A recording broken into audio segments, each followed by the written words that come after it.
Come on, serious suggestions, please. I'm not trying to write a thriller here. It's supposed to be an essay, you understand? An essay. That means facts and logic. Well, if it's facts and logic you're after, you shot yourself in the foot with your choice of research topic, didn't you? The Totara Suna mystery.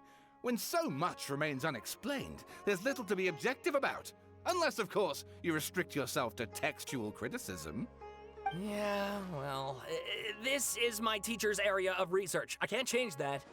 But it's fascinating enough without having to sensationalize it, don't you think? The strange location, the missing details, a mysterious person. I want to write my essay on something interesting, and I'm interested in getting to the bottom of all this. That's the only reason I came to you. Yes, you came to me, so all the more reason to take my advice.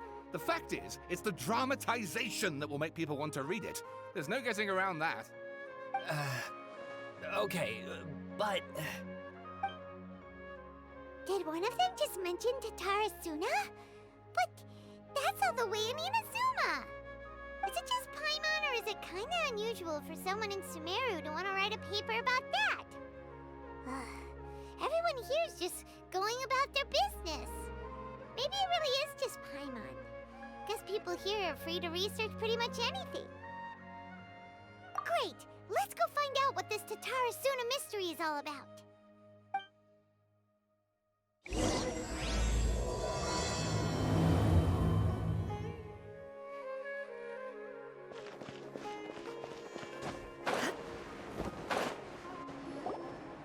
Alright, I guess I'll go with my textual criticism and your editorial direction for the first draft. I have a feeling that the missing Kabuki Mono will end up being the main focus of this paper. Ugh, if only we knew where to find that traveler. From what they say about him, this seems like the kind of thing he'd know about. Oh, you're the traveler, you say?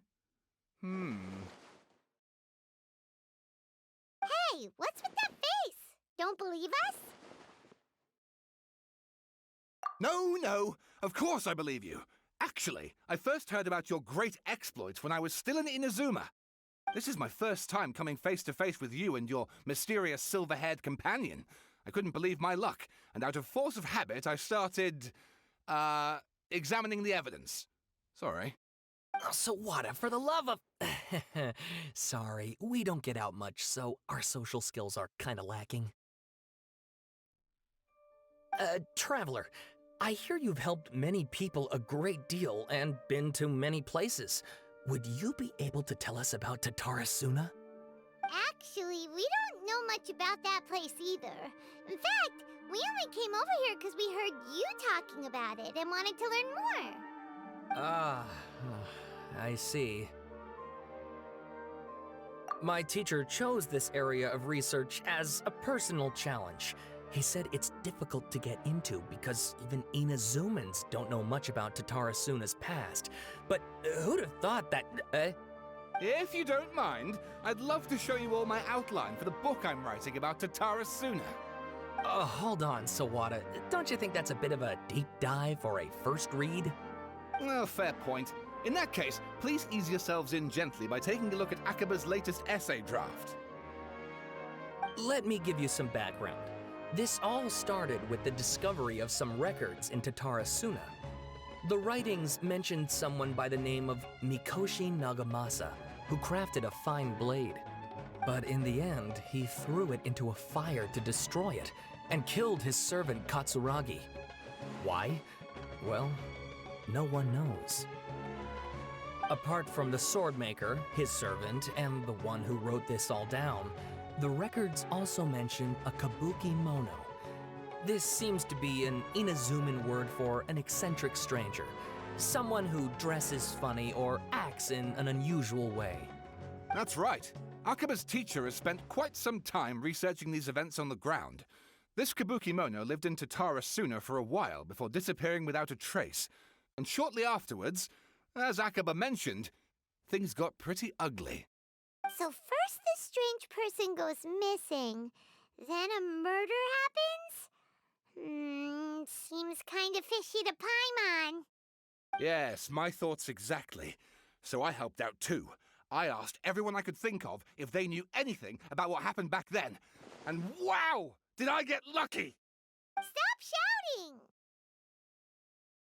This part's important. I just wanted to make it stand out. It just so happens that a friend of mine works at the Government Records Office. He looked into it for me, and I can now confirm that all the aforementioned individuals did, in fact, live in Inazuma over 400 years ago. Even back then, Dottore Suna was already at the center of Inazuma's smelting industry. The man in charge was a government official named Niwa. Curiously enough, it seems like he went missing too.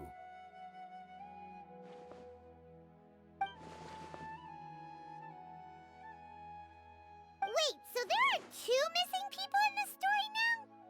That's right! What's more, Niwa is a name with a lot of history to it.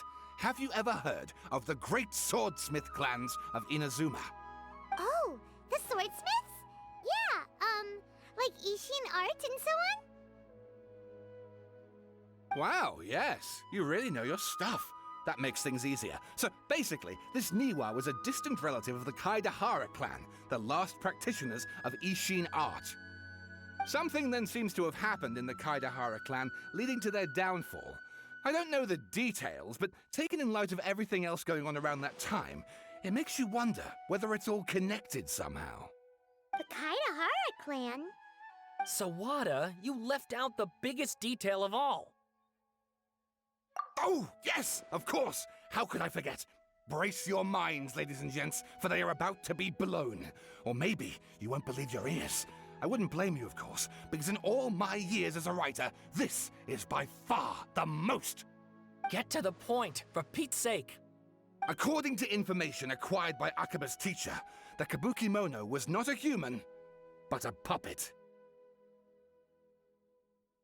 A puppet?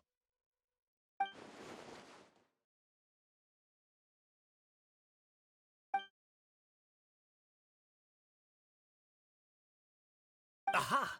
Judging by the looks on your faces, you do know something after all. No!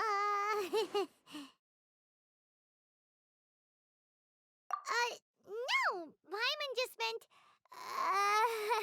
how creepy. The way you described it makes it sound like a ghost story. I agree, it does. But considering that non-human races in Inazuma are by no means uncommon, spooky events are to be expected. And that's exactly what my book is about. Please, take a look.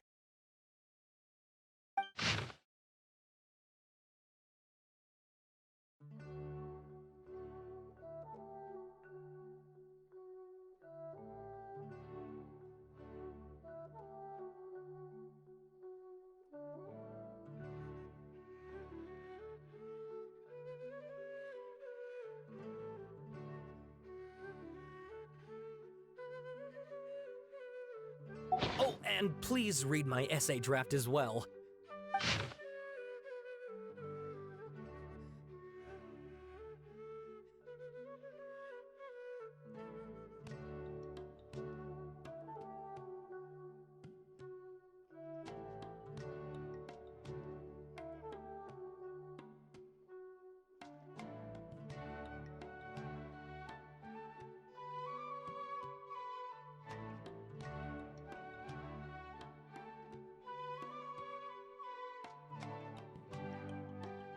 Sawada was encouraging me to follow his more creative approach, but I think essays should be grounded in facts.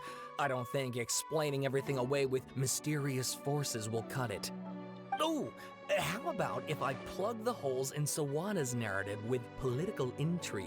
Like, I could put a turf war between rival factions at the center of the whole series of events. Wait, you're allowed to just make stuff up? Pretty sure you've gone from essay to guessay there. Akaba, look. Your teacher has researched this extensively. I've reached out to everyone I could think of. Whatever information we have now is all that there is to know. This is as much detail as you're ever going to get. Besides, if there really was a political power struggle going on at anything like the level you seem to be suggesting, what hope would we ever have of finding out the truth? Good point. Okay, back to the drawing board, I guess. Give me some time. I need to find a new angle on this. We have some other stuff to do, so we'll have to say goodbye for now. Good luck with your essay! All right, thank you. If you find out any more info about all this, please do let me know. Thanks so much.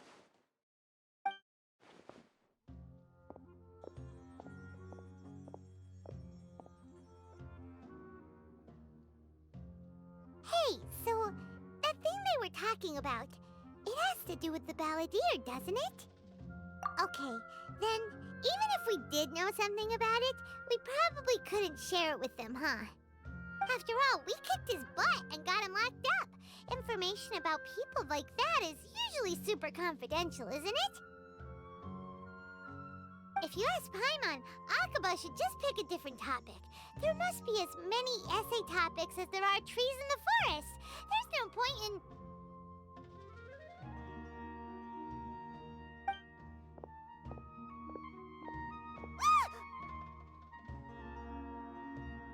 Hey, did you see that? He literally just went by, over there. It looked like... the Balladeer! No, it can't have been. He got locked up. Oh, quick, let's catch up and see.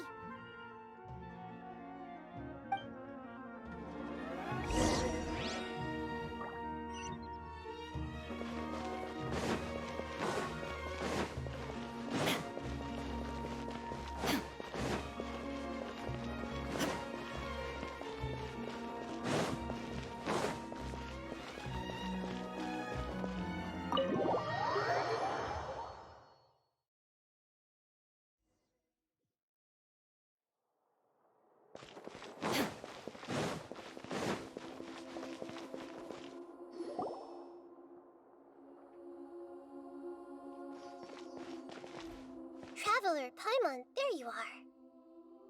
Nahida! Bad news. We just saw the Balladeer strolling around in public. Did he escape or... Ah! It's him! Sure enough, you're here. Hey! What are you doing in the sanctuary of Surasthana? Aren't you supposed to be locked up? I know you must have a lot of questions. Please, allow me to explain. It was my idea to set the Balladeer free. We made a deal, and he's gonna do some investigation in Irminsul for me. A deal? Huh.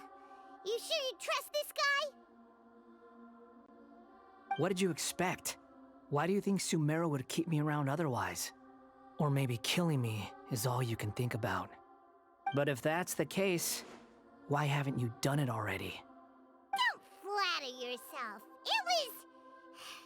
Nahida said there's still some mysteries in you to figure out. Ah, so if it were up to you, you'd finish the job? Guess I had you all wrong. There I was thinking you were just getting cold feet. Well, that escalated quickly. Not a good start. Could I ask you all to please calm down? But Paimon's worried about you, Nahida. Don't let him trick you. It's not every day you see people questioning the God of Wisdom's judgment. Just when you think you've seen it all. Don't you dare try to drive a wedge between us! As long as the terms are reasonable, I don't think there's a problem in making a deal. Even with the Balladeer. Well, I for one have no reason to doubt you, considering you even struck a deal with the doctor. Yes, one in which I gained valuable information. You'll come to understand more about that in the fullness of time. The Balladeer's power was all but completely spent after your battle. He's no longer strong enough to be a strategic threat to us. That puts him in quite a precarious position. Plus, he's a former Harbinger with knowledge of many of the Fatui's sensitive secrets. Being stuck here in Sumeru could make him a sitting duck, depending on how the Fatui plan to respond. Wait a second. Former? You mean, he's not a Harbinger anymore? I take no pleasure in saying this, but it seems as if the doctor had no intention of welcoming back a loser, so...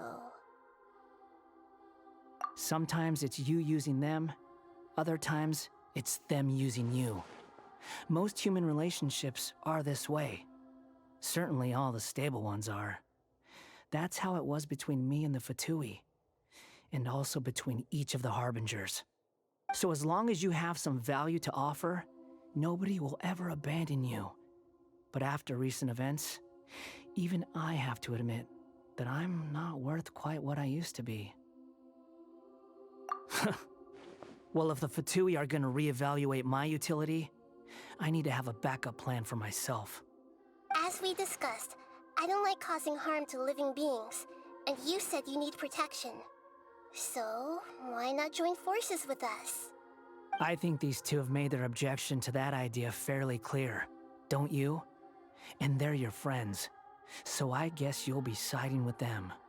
Yeah, obviously! Nahida, don't listen to him! Then let's put that discussion to the side for now. We still have time. Today can be a trial run. Where we go from here will depend on how well we manage to cooperate today. All right, then I'll do what we agreed. Good. Go now, and keep in touch. Nahida, are you serious about this? Yes. I have my reasons for this decision. In fact, I'm largely doing it for your benefit. Yes. As I told you once before, there's information about your twin in Irminsul. Oh, yeah. Actually, that's the whole reason we came to see you today. So, you have an update on that? Mm-hmm. You may remember me mentioning that the Fatui had not included your twin's details in the Descender category. This is an extremely important point.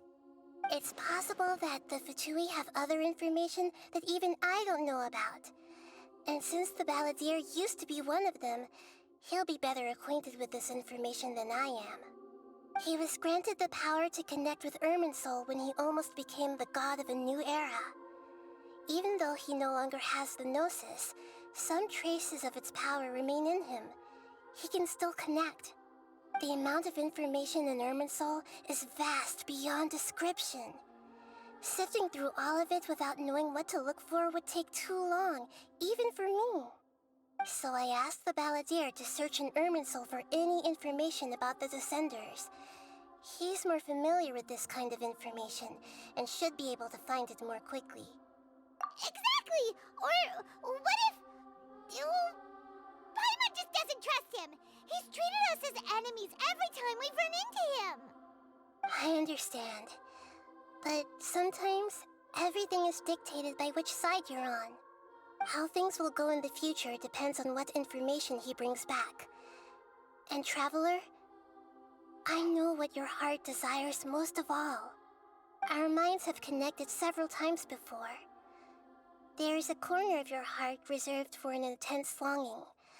A feeling of being all alone in the dark, searching for the one candle whose light still burns. As Sumeru's deity, it is my responsibility to be on guard against the Balladeer. But as someone who counts you as a friend, I want to do something for you. If this deal with the Balladeer can give you the answers you've been longing to find, then it's worth it. It's my pleasure, really. You're Sumeru's hero. You've more than earned it. Paimon's still worried about this idea. Is there anything we can do to help? I was going to contact you about that, but then you suddenly showed up on your own accord. Seems like we have a telepathic connection. In fact, I was going to ask you to supervise the Balladeer on my behalf while he carries out the task I assigned. Even though he only has a fraction of his full power left, that's still a fraction of a former Harbinger. If you could accompany him, it would put my mind at ease. Of course, I'll be there to help guide you through Irminsul from the outside. Great, thank you. Prepare yourselves. I'm going to transport you into Irminsul. Wow, it looks pretty different here compared to last time. The colors are gentler. Guess that must be because Sumeru's at peace now.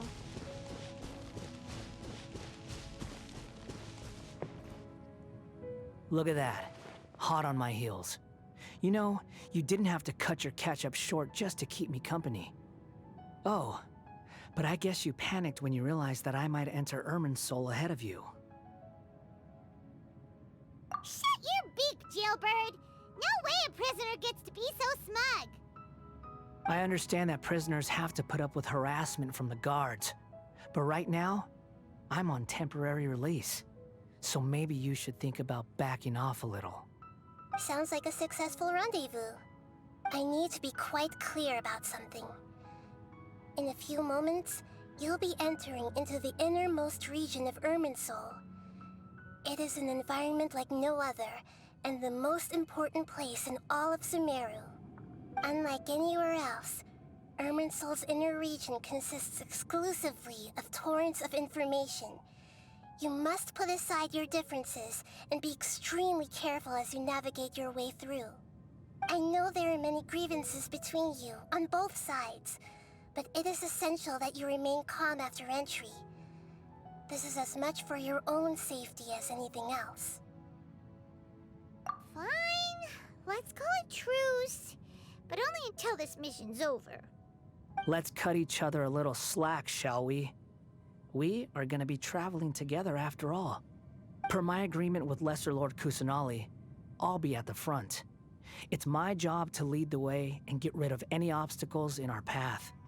All you have to do is keep your pretty eyes open and try not to fall behind. You sure are confident. Paimon will give you that. You make it sound like you're even more experienced at adventuring than us. If there are no further objections, I suggest we get going. Or did you need some time to mentally prepare yourselves? Ew! Ugh, the snark on this guy. It's unbearable.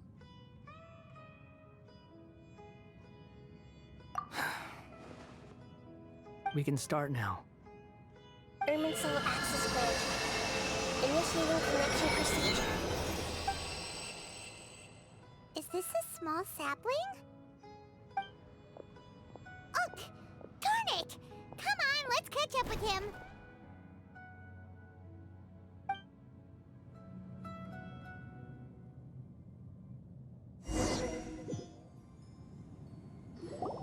Wow. So this is the inside of Irminsul. Ooh. Paimon's never seen anything like this. And it feels like a sacred place. Irminsul is closely intertwined with the entirety of Teyvat. Every bit of information flowing here means something. Pick your jaws up off the floor. It's time to go. Why is it that Paimon just wants to do the opposite of everything he says?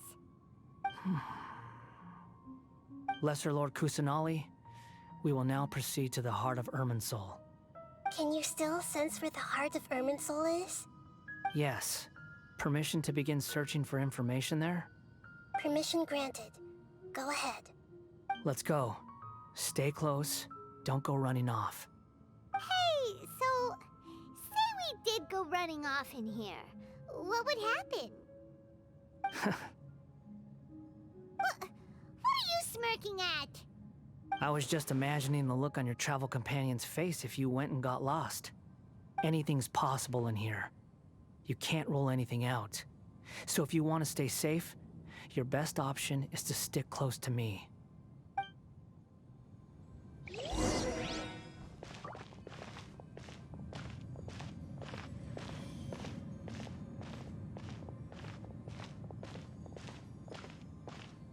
These sapling things have spread out.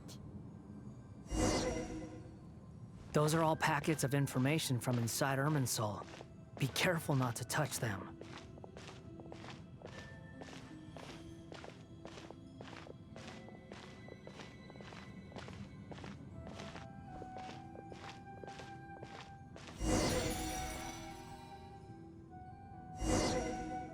It looks the same in every direction.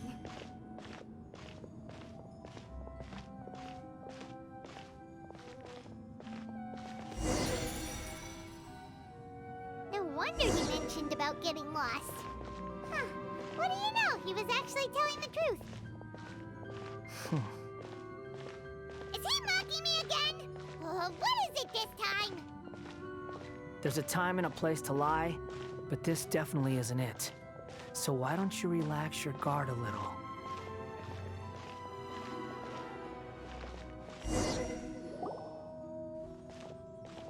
We're here. What a huge tree!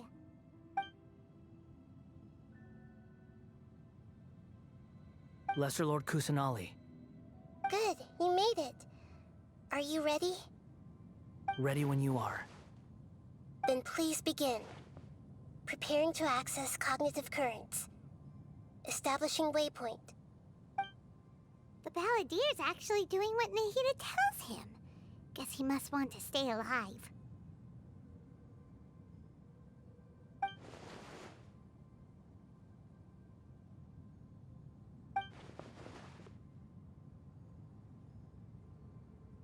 The rest is up to you.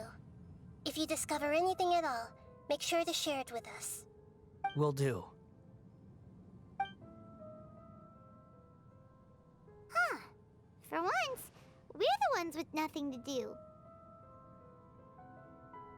Traveler, Paimon, would you like to talk?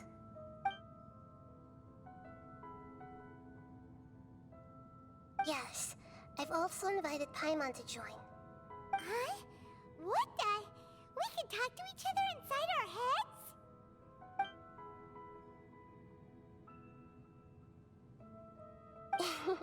That's part of it. Plus, we're all friends. There's nothing wrong with us talking like this once in a while. Paimon's never tried this before. This is great! So, Paimon's been wanting to ask you something. Don't you think the Balladeer's a bit of a walking contradiction? He's always talking back, but he seems to listen to what you say.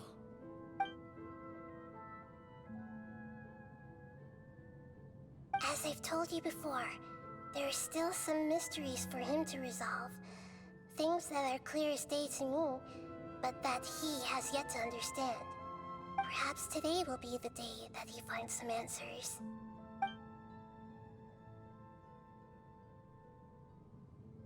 Well done. Smart and attentive as always.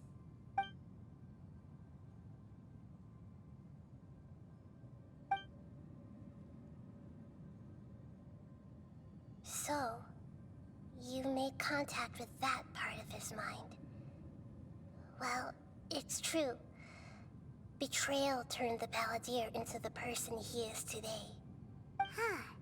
Paimon thought nothing could get under that guy's skin. Turns out, he can get hurt and angry just like anyone else. Everyone has a history, Paimon. Even if you're a puppet created by the Archon. Speaking of puppets, we ran into two people at the Academia today talking about an essay. Turns out their topic was about the Tatarasuna incident. Nahida, do you know anything about that? If you mean the mysterious events, the Kabukimono and so on, yes. I know about all of that. Really? Because from what they were saying, it sounded like lots of Tatarasuna's history is still unexplained.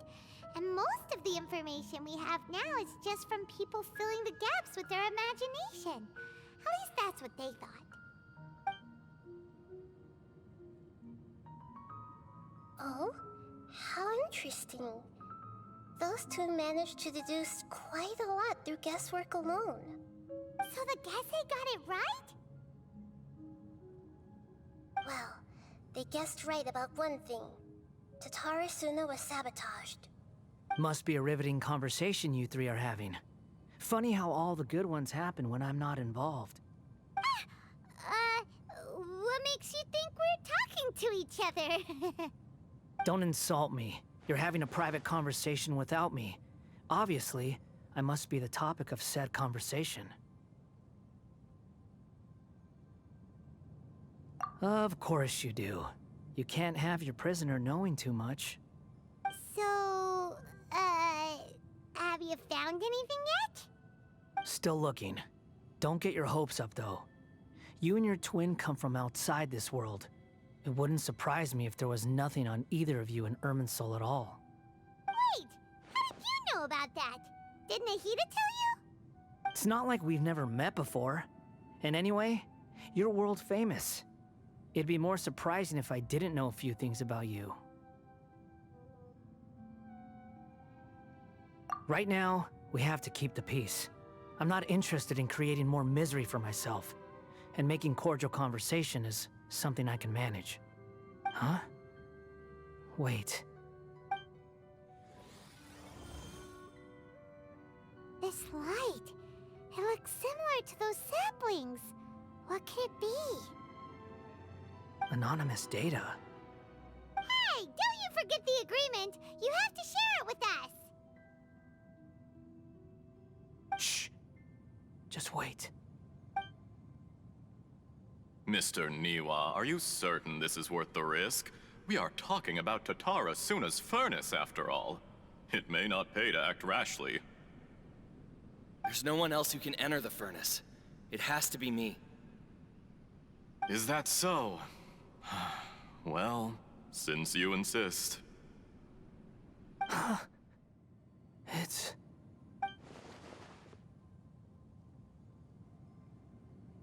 Whoa!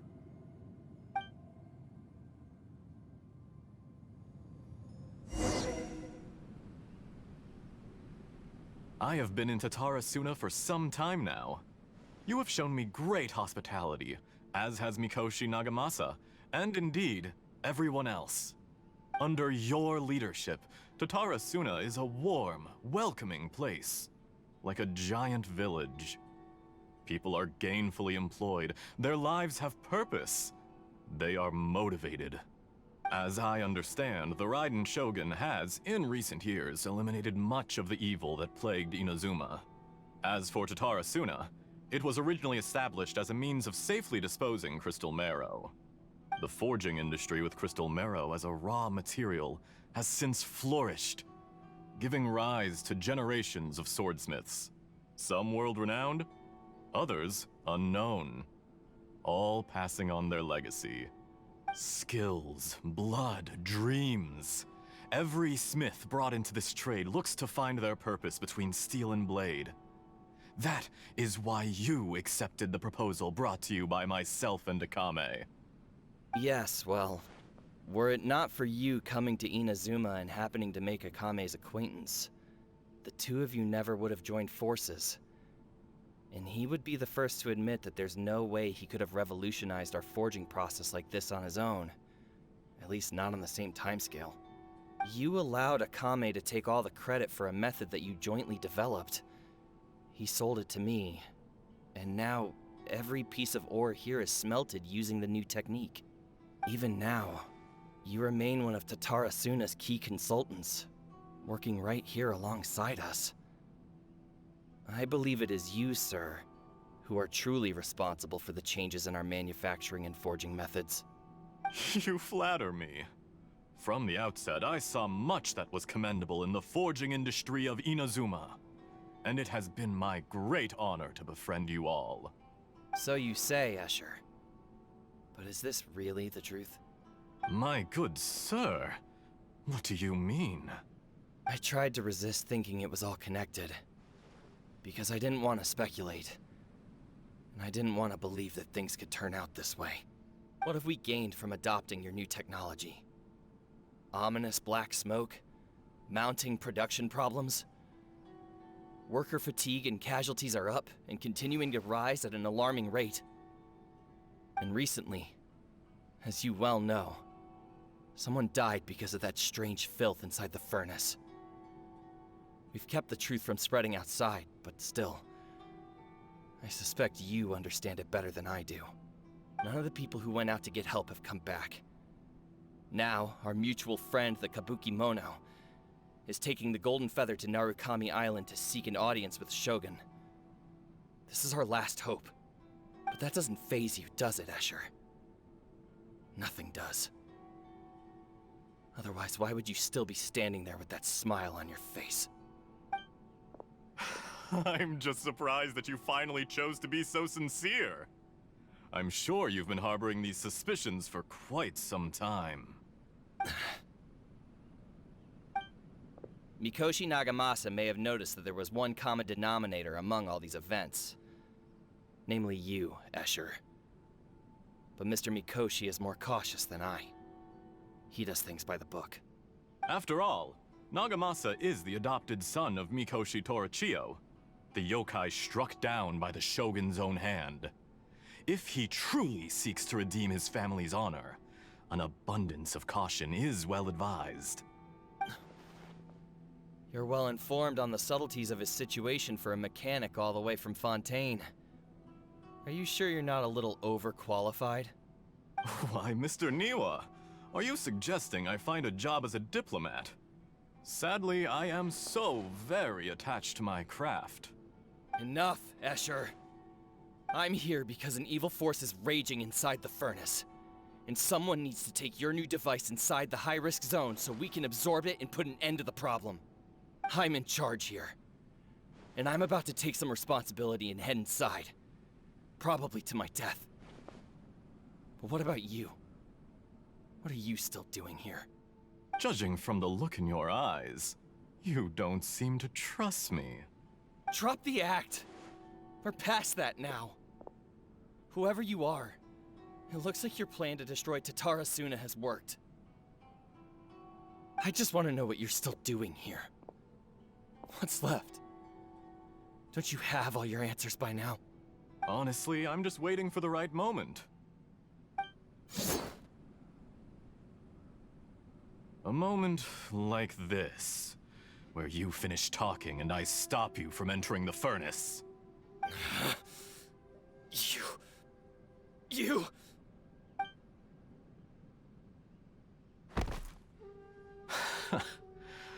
You're a little smarter than I initially gave you credit for. I thought I'd disguised myself exceptionally well, at least for the first few days. But to my surprise, you had your people look into my background right from the start. It's a long journey from Inazuma to Fontaine, but that didn't stop them. Eventually, they managed to confirm that Escher was an alias, and that I was not from Fontaine at all. And yet, despite all of that, you still fail to realize my true identity, and what I seek in Tatarasuna. Did you really think you would be able to see through my plan? If you kill me, there's no one who can get inside the furnace. So you're really going to destroy this place? Is that it? Oh, but you're quite wrong. There is one other person. Some may not see him as a person, but you told him yourself. You're not a puppet. You're a human. You're just missing a heart. Whoever you're working for won't get away with this. They'll be found out. But this makes no sense. What are you really trying to accomplish by all this? Why go to all this trouble? It's no trouble at all. Patience is a virtue which I have in abundance. This is all part of a carefully controlled experiment. If you must know, I'm happy to divulge my true identity. I'm a Fatui Harbinger. Call me the Doctor. The Fatui? Who? What do you want?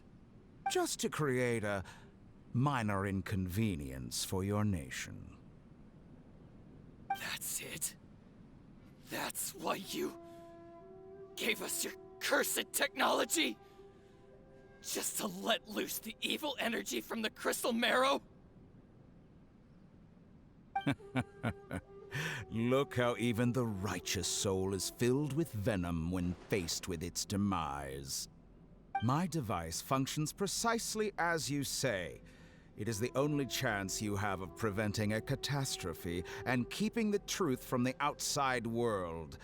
However, I did not make it with you in mind. It is easier for a person to be possessed by evil spirits when they are filled with hate. So give in to your fury. I want to see what happens when a malevolent heart is placed into an unsuspecting puppet. Make no mistake, even without you, that pure, innocent puppet would only end up being used by someone else instead. What other reason would a human have for befriending one who is not of our kind?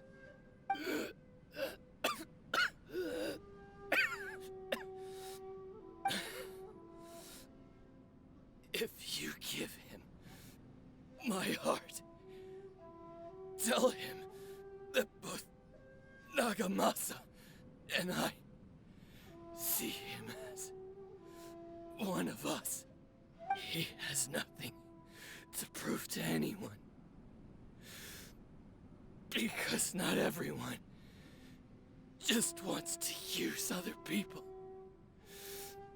The only ones who think like that are people like you.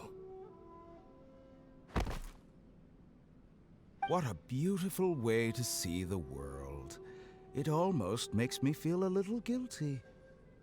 Then out of respect for you, I shall redefine myself. Think of me as a monster or a demon, if you wish. At least this way your death is not a consequence of your own folly turning you into an easy target. You simply lost to something more powerful than you could ever hope to defeat. I say, Mr. Niwa, let's see what happens. Will your puppet friend become a human? No, that will prove quite impossible. Mr. Niwa? Already dead. What a pity. Jester, I have completed the task you gave me. Creating a gap and infiltrating Inazuma's inner workings. What fun it was. I'd like to introduce a puppet to you. If he proves useful, let's make him our newest comrade. And if not, let's turn him to dust.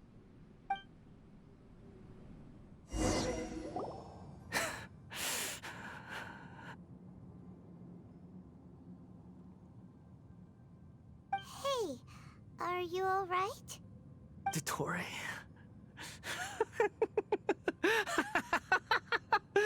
Dottore!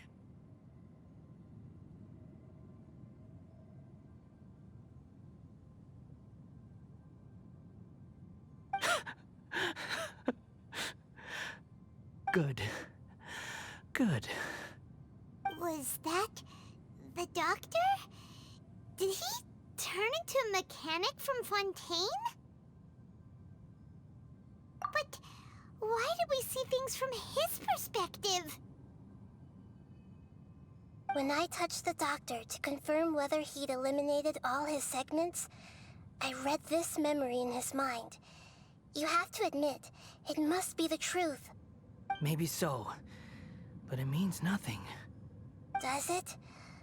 But this memory shows that Niwa didn't betray you.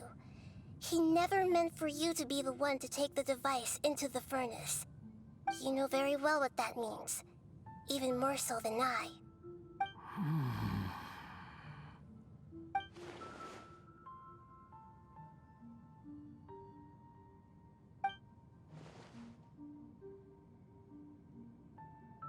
Let's give him some space. He looks really mad. Paimon doesn't want to be anywhere near him right now. We need to give him some time to process his emotions. Paimon's still confused about the Tatarasuna incident. So, the doctor was behind it, but why has that gotten him so worked up? Nobody has ever deceived you like that, Paimon. It's natural that you find it difficult to understand. Perhaps he needed to learn this someday. So now you have the complete picture. Katsuragi took the kabuki mono to live with the people of Tatarasuna. Later, the doctor showed up, disguised as a mechanic from Fontaine. And that's when the trouble began. It was all a horrific experiment planned by the doctor. Everything he did was just to plant seeds of disaster in Inazuma that would bear fruit in the future. Of all the unwitting participants in the doctor's experiment, the Balladeer became the main test subject. After the events you just saw in that memory, the doctor put Niwa's heart into the device and handed it to the Balladeer. Then, he instructed him to enter the furnace and absorb all the filth caused by the smelting process. The load was far beyond what he expected, but the Balladeer survived. He left the furnace in sheer exhaustion and said to the mechanic, "This device seems to have protected me. What's in it?" The mechanic answered, "Niwa fled this place for fear of punishment, but he left you a gift. He said it's the one thing that you've been looking for." He took it straight from the chest of one of his innocent servants. The mechanic removed the withered heart from the device as he spoke. The Balladeer was stunned that such unthinkable cruelty had brought him the thing he'd been longing for his entire life. A heart acquired through cold-blooded murder is a cursed thing, but it had protected him from the filth. He thought Niwa had completely betrayed him, and yet this very betrayal had ensured his survival. Overwhelmed with anger and sorrow, the Balladeer threw the heart to the ground and left Tatarasuna without looking back. Holy moly. So the doctor killed an innocent man and pinned everything on the victim? That's terrible.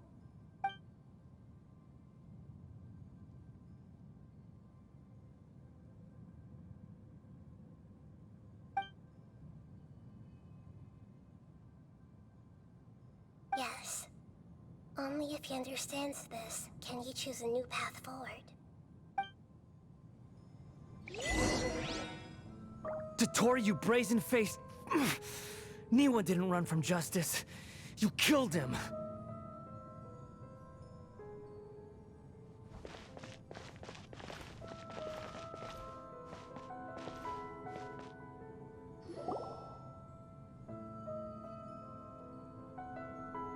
Shall we see how he's doing?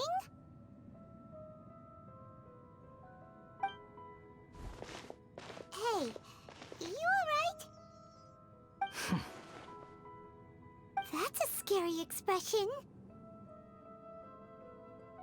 Are you worried about me? If we didn't have such a history, I'd almost think that qualifies me to be your friend. It won't. I'll keep my end of the deal. Hey, are you investigating the stuff we want to know about? That's why we're here. But unfortunately, there's no information about the Descenders in Irminsul. Even if you can't find anything, that seems to confirm it. Irminsul does not keep records on the Descenders. Anyone who comes from beyond this world is not counted as part of Tevat. Oh, does that mean we have to leave empty-handed?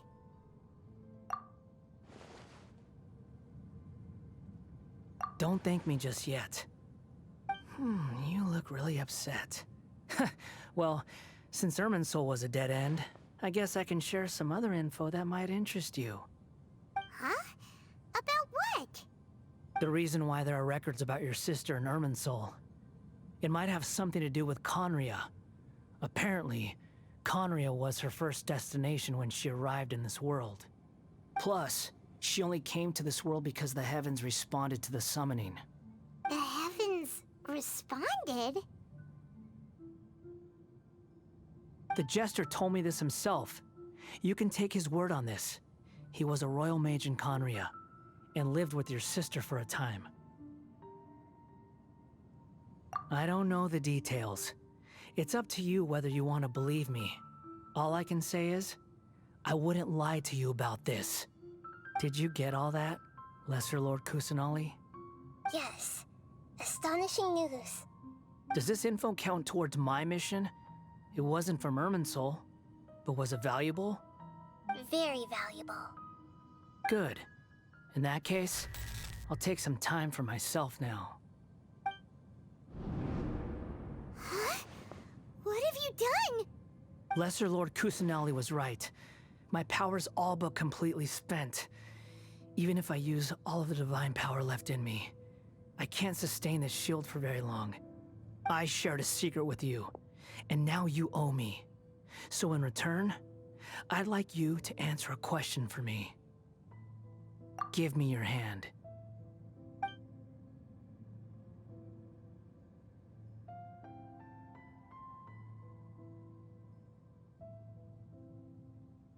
Can you hear my voice inside your head?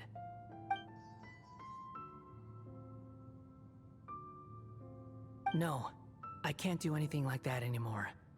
At most, all I can do is exchange a few words with you. So tell me, in this world, is it possible to change the past?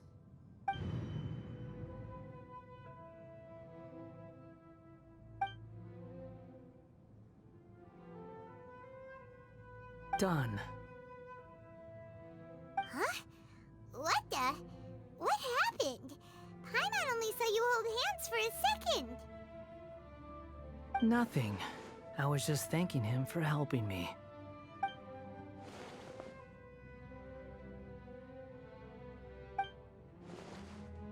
So long. I suggest you get yourselves out of here quickly. Where are you going? Hey, wait up! Didn't you say not to go running off? Fast reaction time. But I don't think we'll be seeing each other again. From this day forth, the names Balladeer and Kabukimono will cease to exist. Those who died in Tatarasuna because of me deserve another chance at life. Hey, Balladeer! Don't do anything stupid! You know, I never did like insects. Hordes of the puny things swarming together can be a real nuisance. And I enjoy nothing more than to stamp them out like the pests they are. But if a colony of harmless ants isn't threatening anyone, I guess they deserve to be left alone. Luckily, everything can be set right. It's time to solve this once and for all. Balladeer! Balladeer! Uh-oh, he disappeared. Come on, we gotta find him somehow.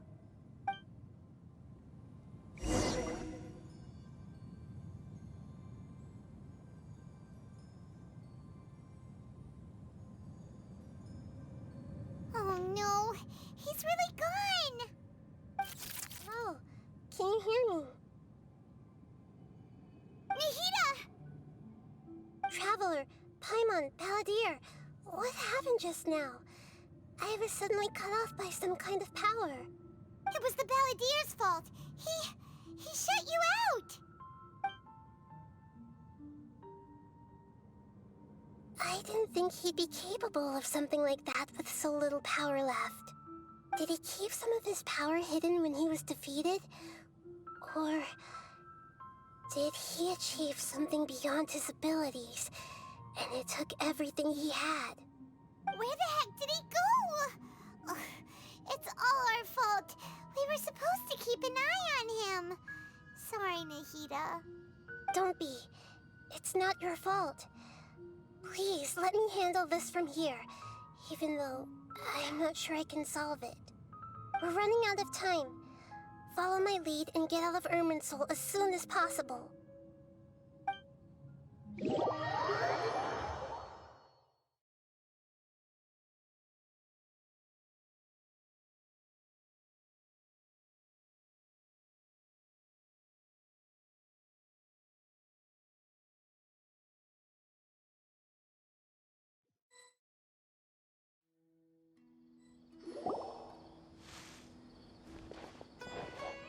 We're out!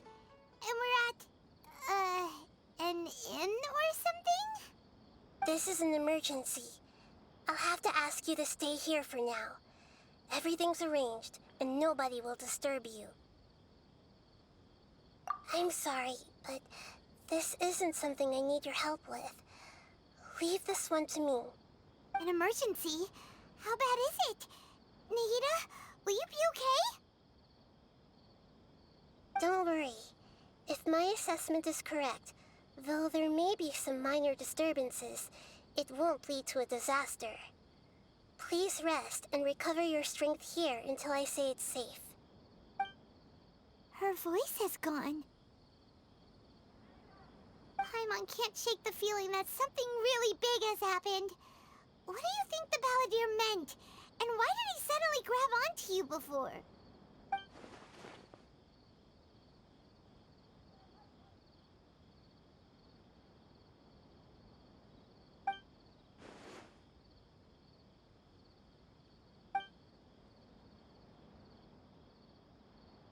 He wants to change the past?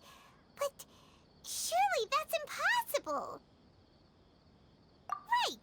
You can't just rewrite history! All that stuff happened already in real life! It's like, imagine Paimon drank all the water in this inn. Even if no one was there to see it, Paimon would sure as heck remember drinking it. So, why does Paimon still have a bad feeling about this? Paimon can't help but feel scared about what he might do. Ooh, Paimon's so confused. Huh? Ah! Sorry, Paimon accidentally... It's the Balladeer's fault for causing Paimon all this mental stress. But erasing yourself from history? It's unthinkable. Is that really possible in Irminsul? Uh-oh. Paimon's head is overheating from trying to understand what he's up to. And it's still not working. Ugh. Paimon's had it with that little brat. He's been nothing but trouble ever since we met him. There's no way he'll actually succeed, right? Otherwise, won't everyone who's connected to him be affected too?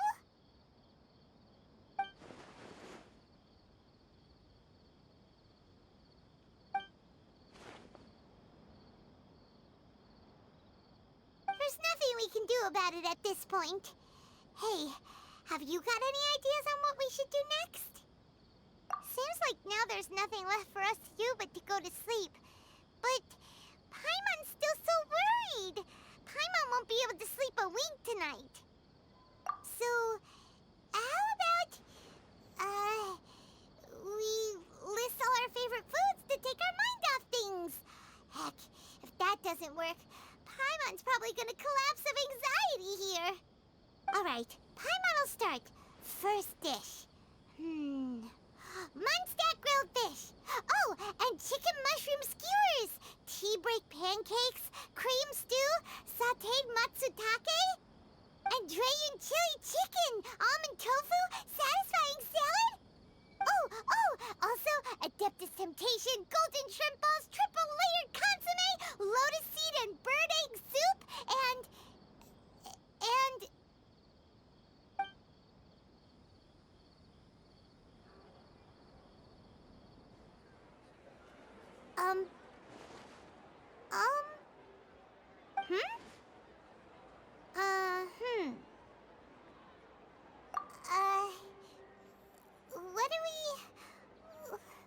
What was Paimon supposed to be doing just now? Paimon was, talking? Huh. Paimon suddenly can't remember what she was talking about. What was it again?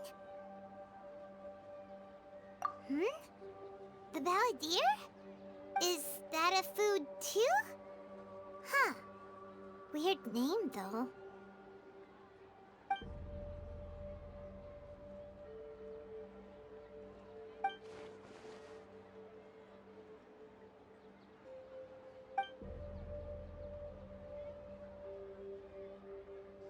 What's wrong? Your eyes are like saucers. Was it something Paimon said? So, the Balladeer. Is that someone's name? 'Cause it sounds like a nickname or something.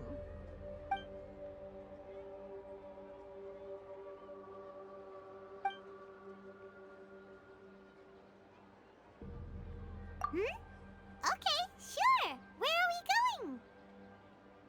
Huh? Fine by Paimon, but is everything okay? You're acting like this is an emergency.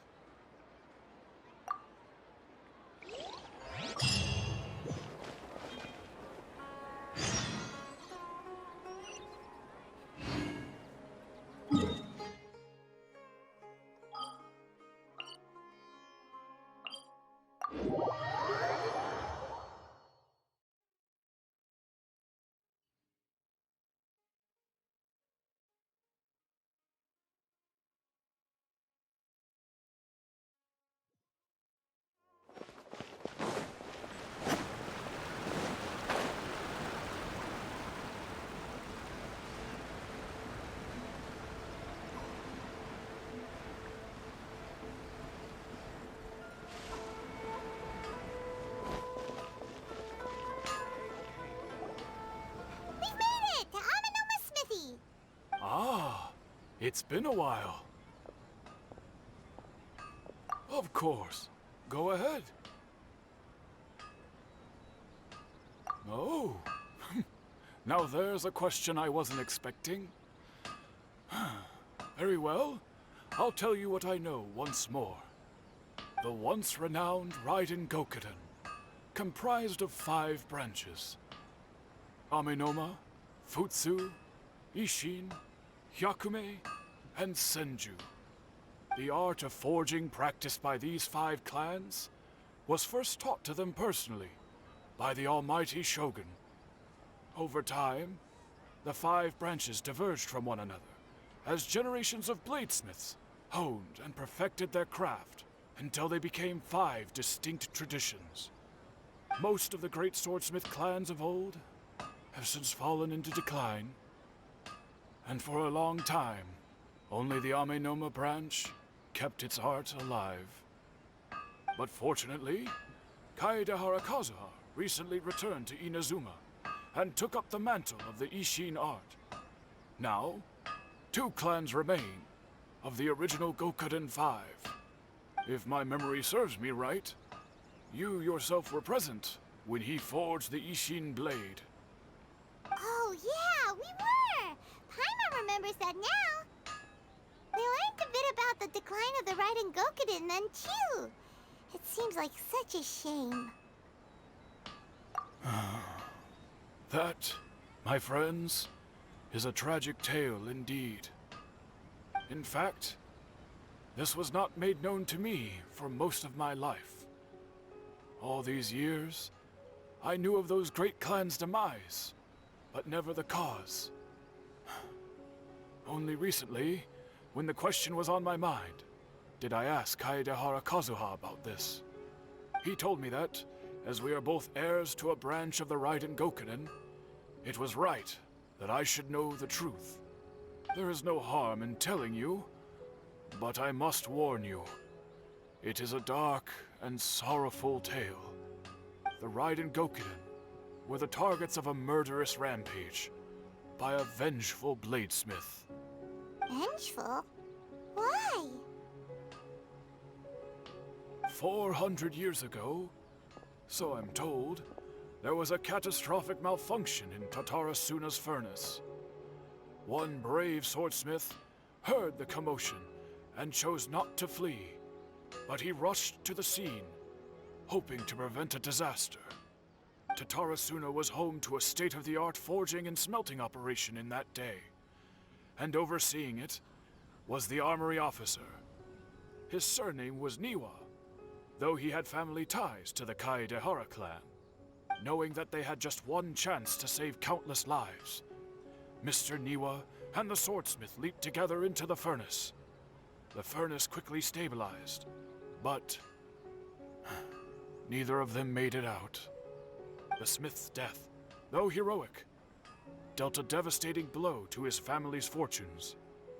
His orphan son was left to fend for himself, and grew up deeply resentful at the world. In his heart, the whole of Inazuma was culpable in his tragedy.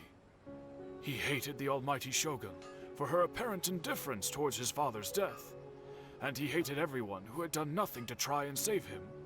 Powerless and destitute, the only legacy he had to pass on to his children was his hatred. Generation after generation bore this grudge, living in utter misery. Alas, if only the story could have ended there. But 100 years ago, the then head of this family reached the end of his wits. He could bear their fate no longer, and yet he could do nothing to change it. Finally, he made a drastic decision to take revenge on the Raiden Gokuden. In doing so, he sought to vent his pent-up anger and shake the very foundations of Inazuma's forging industry.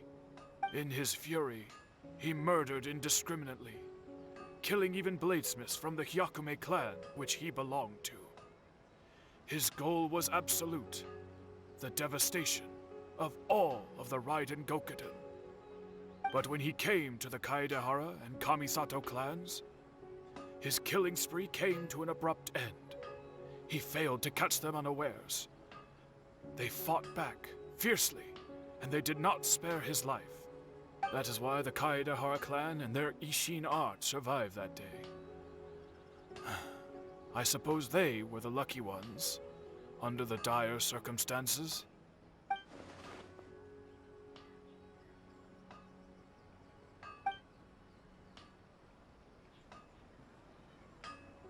Was there anything else you wanted to ask? Kazuha? Why, yes. Just yesterday, in fact. We spoke for a while over some tea. He seemed well.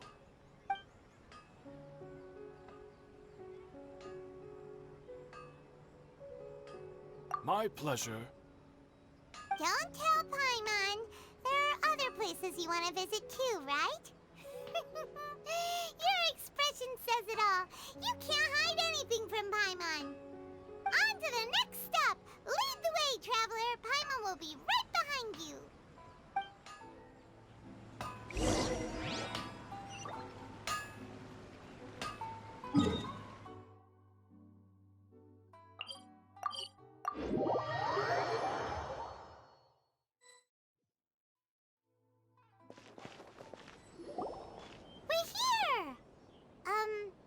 This is the Yashiro Commission's headquarters, so...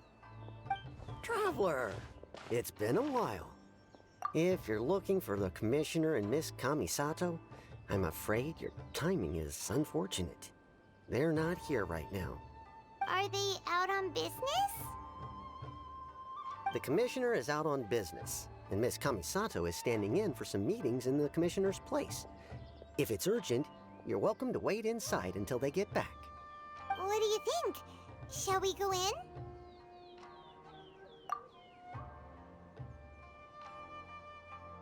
If it were anyone else, I couldn't allow it.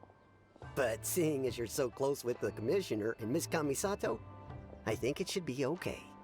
We'll be heading in then. Thanks!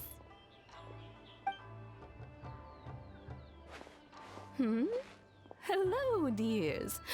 Is there something you want to say? Of course, traveler. Yes, I know who you are. Miss Kamisato has told me about you.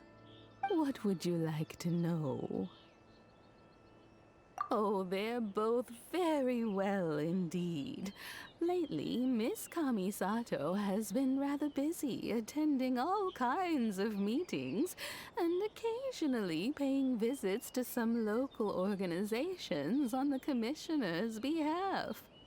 As for the Commissioner himself, well, you know, busy as ever. That much hasn't changed.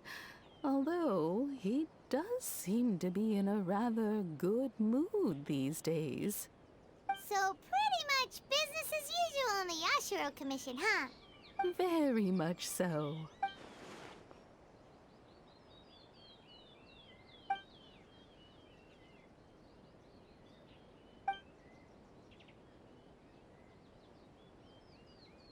Well, got any more questions?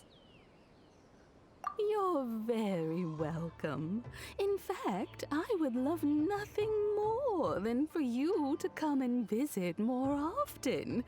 But I'm sure you must be far too busy to have time for that. Miss Kamisato talks about you all the time. She seems so thrilled to have you as a friend, and she's always saying how talented you are and how much she admires you. I must say, many things in Inazuma seem to have taken a turn for the better since you arrived here. So you're not just Miss Kamisato's knight in shining armor, you know. You're a hero to us all. I mean it. Whenever the Commissioner dines at home, Toma always joins him. I always find myself at my most relaxed when I'm serving the two of them and listening to them chat away. The commissioner has such a busy schedule that he doesn't always have the chance to take his meals at home.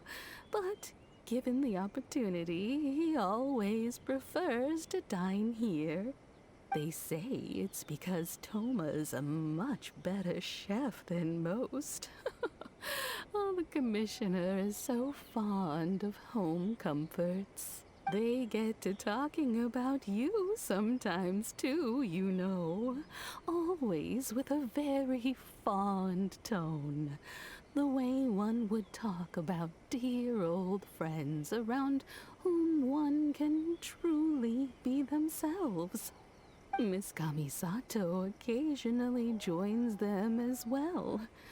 Whenever the whole family gets together and they start talking about people they've met and experiences they've had, you always get a mention. It's been many years now since the late Mr. and Mrs. Kamisato passed away.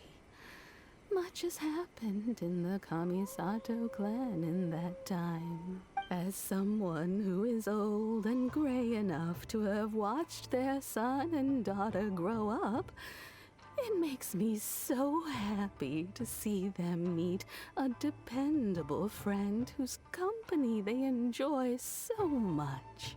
So, in the future, if you ever do have the time, please know you are always very welcome at the Yashiro Commission headquarters. There will always be at least one old lady who would be delighted to have the pleasure of your company. Wonderful. Thank you. Paimon likes it here too. Also, you were saying something about the food here being really great. Paimon's itching to try it. We may just have to invite ourselves around for dinner sometime. Paimon meant we should come pay a visit again real soon. Ideally around dinner time. Of course. You're always welcome. Alright, goodbye for now. Where are we going next? Great! Goodbye, ma'am. Don't worry, we'll see ourselves out. All right then. Take care now. Hope to see you soon. Oh, are you two leaving already? Yep, everything's taken care of now. Don't worry. Very well. Safe travels. Goodbye.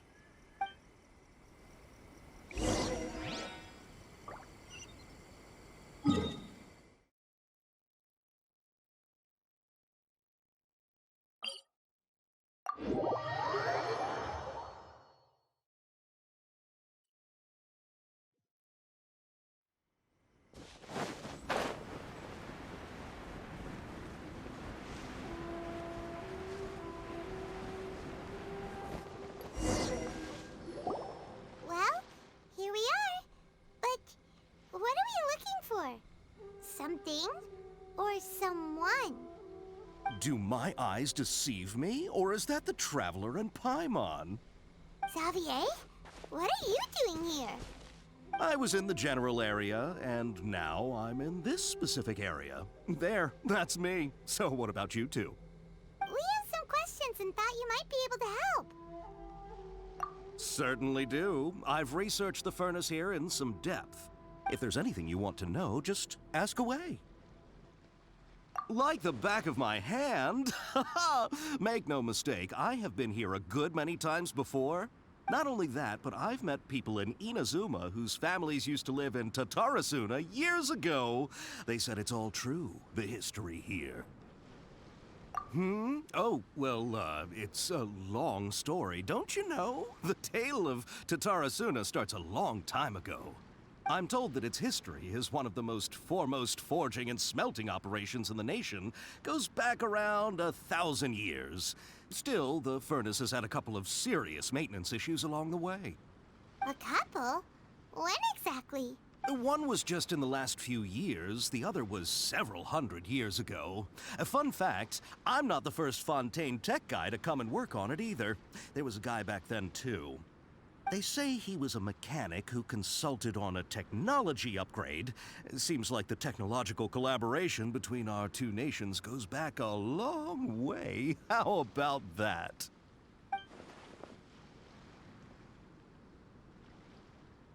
Hey, weren't you gonna ask Xavier something about Tatarasuna? Come on, ask already. Oh, I didn't realize you two were here for a history lesson. Me neither. Paimon doesn't know what's gotten into this one today. Feels like we've been preparing for a history exam or something. What brought this on? Did you just wake up today with a sudden burning desire for historical knowledge? Sure, go ahead. A kabuki mono? No, I can't say that I have. I do know the word, Inazuman for those eccentric types who always go around dressed to the nines. Just the sort of person that I'd like to meet, actually. But sadly, I've never had the pleasure, nor have I come across anything to do with a kabuki mono where Tatarasuna is concerned.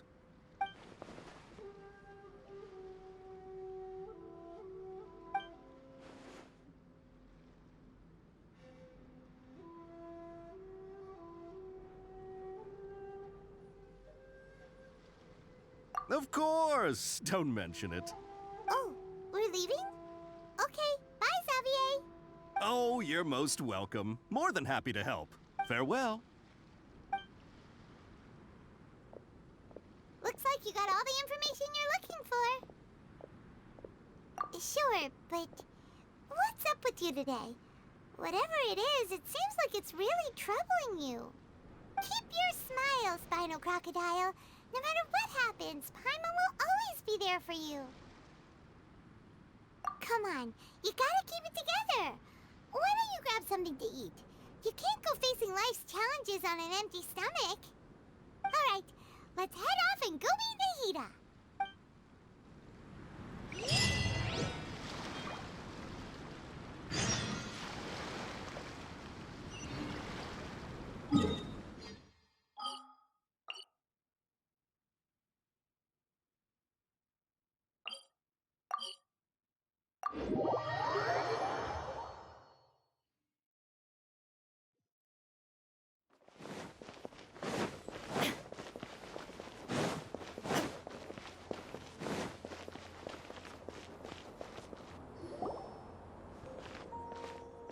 Hey, it's them!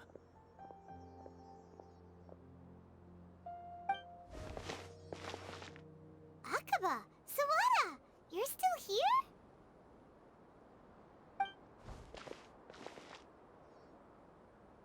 Indeed we are. If you have a moment, we'd love for you to join us once more. We have time. What do you want to talk to us about? It's the same topic we discussed last time. Obviously. Still looking for more info about Tatarasuna, huh? Should we join them? Unfortunately, we haven't made any real progress. Huh? Oh, of course.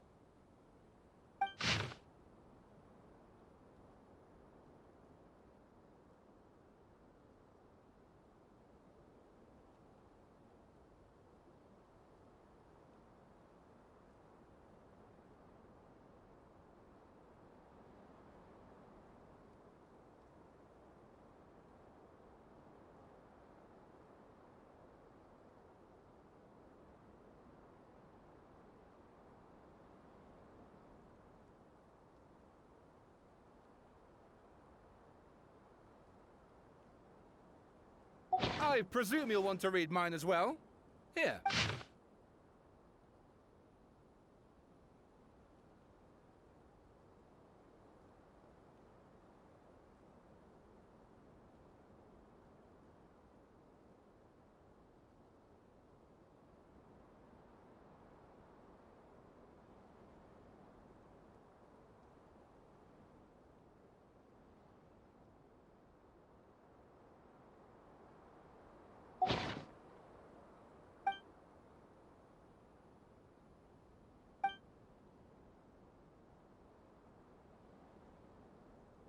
Well, what do you think? Hey, Traveler. Remember how last time Akaba was saying how he wished he could gather more information about all this? Well, we just got back from Inazuma. So how about we tell them what we learned? What did you find out? Something big? It's a long story. Basically, we have some friends in Inazuma, and...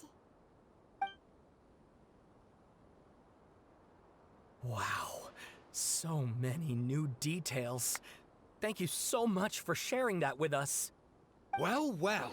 So it all comes down to one man's desire for revenge. Huh. You heard this from a member of the Amanoma clan, you say? Then I guess it must be true. Ugh. So there's no ghost story here after all. This new information actually lends further credence to my hypothesis. Evidently, swordsmiths were seen as having an incredibly prestigious role in society those days, to the extent that harming them was conceived of, at least by the perpetrator, as a way of exacting revenge against those in power. Yes, okay, point taken, you were right. But that doesn't mean I can't carry on with my novel. And they're back at it. These guys are really into this. Oh, so sorry. Look at us, prattling on about our projects and ignoring you. Thank you so much for the information. You're welcome. See ya. Keep us in the loop if you find out anything else. Will do.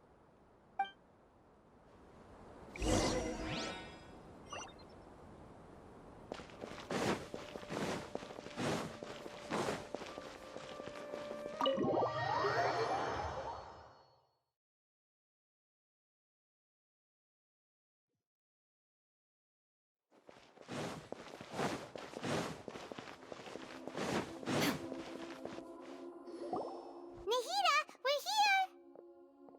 Traveler, Paimon, how have you been? Ugh, where to start? Paimon hasn't had a moment's rest this whole time. That night, we ended up chatting and chatting until suddenly the sun was up.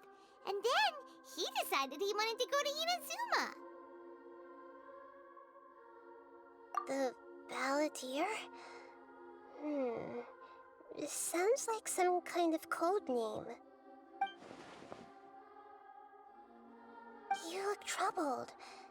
Is there something you need to tell me?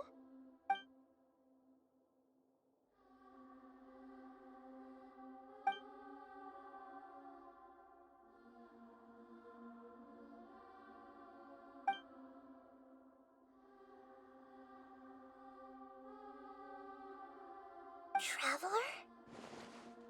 Hey, what's wrong? You look so upset.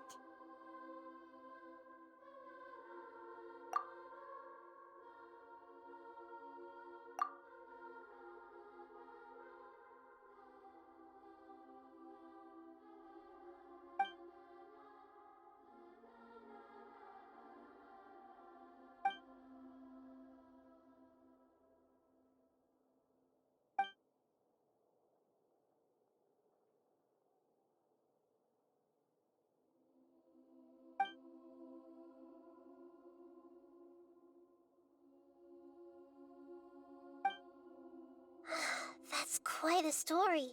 So, this puppet known as the Balladeer erased himself from Irminsul, hoping that he could change the past. But how was he even able to do that? As the Traveler said, he very nearly became Sumeru's deity.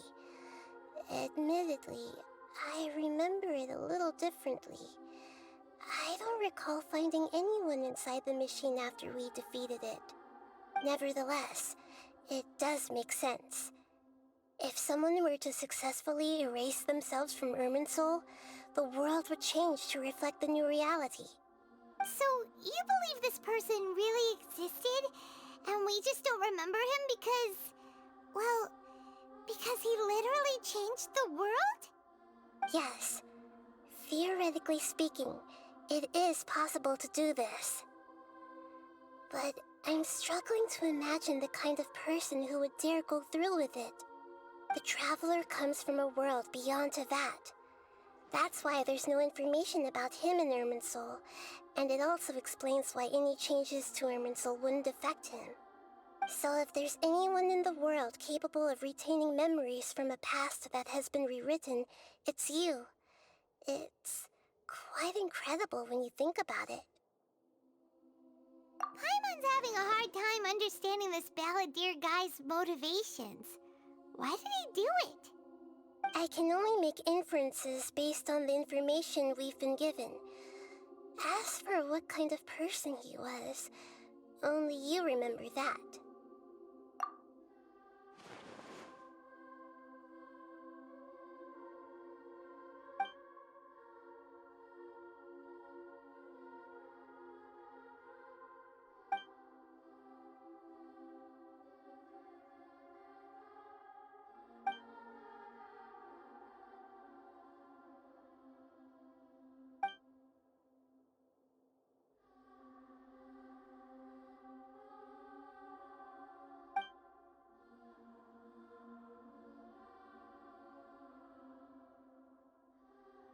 Something else worrying you? Something that you can't share? It couldn't change the fate of the ones who had died, right? Once the Balladeer realized he hadn't been betrayed after all, it must have completely changed his view of the people of Tatarasuna. Now he saw them as friends again. He couldn't keep hating humans after that, and if he thought there was a chance he could save his old friends, it would be hard not to try. The story makes sense, every part of it. The Balladeer tried to achieve godhood with the Doctor's help. He was unsuccessful, but retained the power to connect with Irminsul. That power then enabled him to change what was recorded in Irminsul and erase himself, even though he didn't have much strength left. Yeah, it does make sense, but it still ended in tragedy for his friends. It just feels so hopeless. He gave everything to do this, but it seems like he got nothing in return.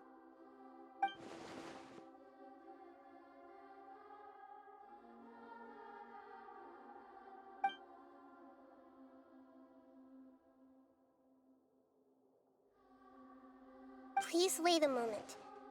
I want to check something. Found it. This should be the one. It turns out that I have a strange way of confirming everything he has told us. What is it? A record from a personal collection. It was tucked away in a corner. You should take a look.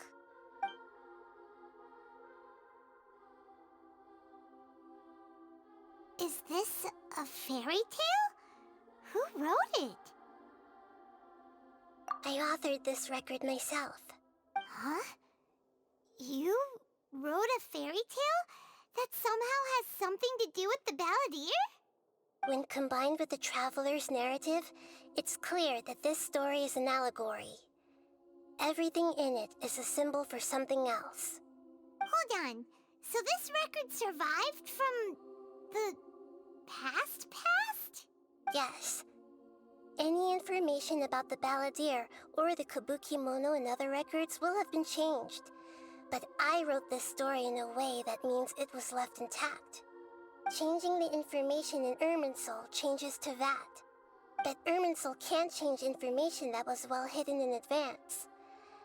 I guess I must have written this story as a backup before the Balladeer entered Irminsul. That's incredible! What a great idea! And sending the Traveler into Irminsul with the Balladeer must have been a further precaution. I knew he'd remember everything. This story is abstract enough that it still resonates with the present information recorded in Irminsul. But if we connect all the different pieces together, the true story that emerges is the one he told us, the now erased life of the Balladeer.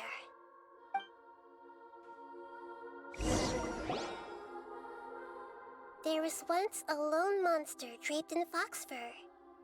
The monster found a family of foxes, joined them, and they became friends. The monster lived with the family day and night, and everyone treated it as one of their own. Once in a while, the monster would take off its fox fur at night and lament to itself as it gazed at its reflection in the water. I am a monstrosity, yet they are too foolish to see it. I pity them. But the monster soon found solace when another came to live among the foxes who was not their kin. A kitten, carved from the wood of a white tree who had been abandoned by the humans.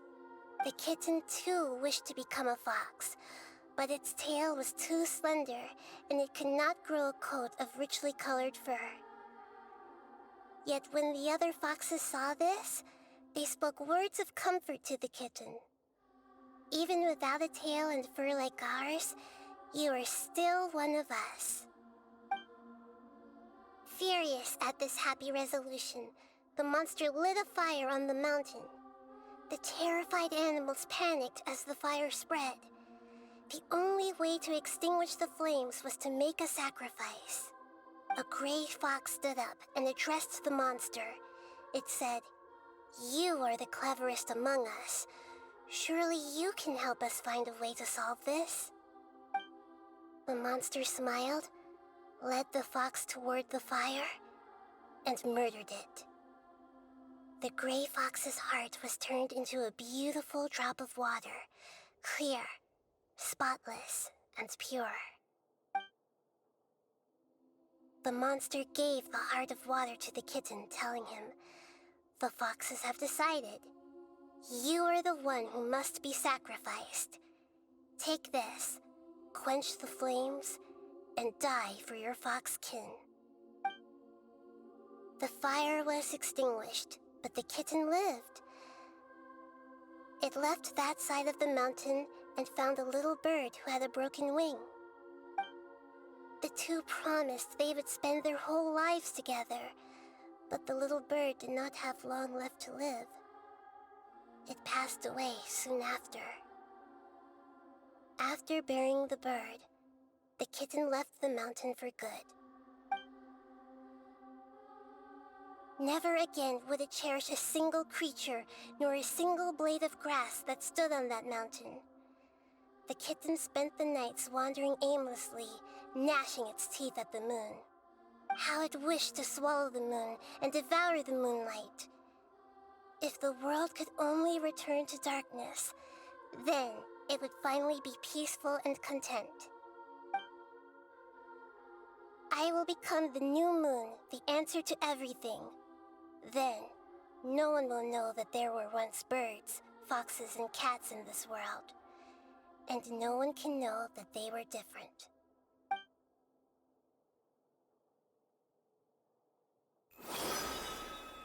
We solved it!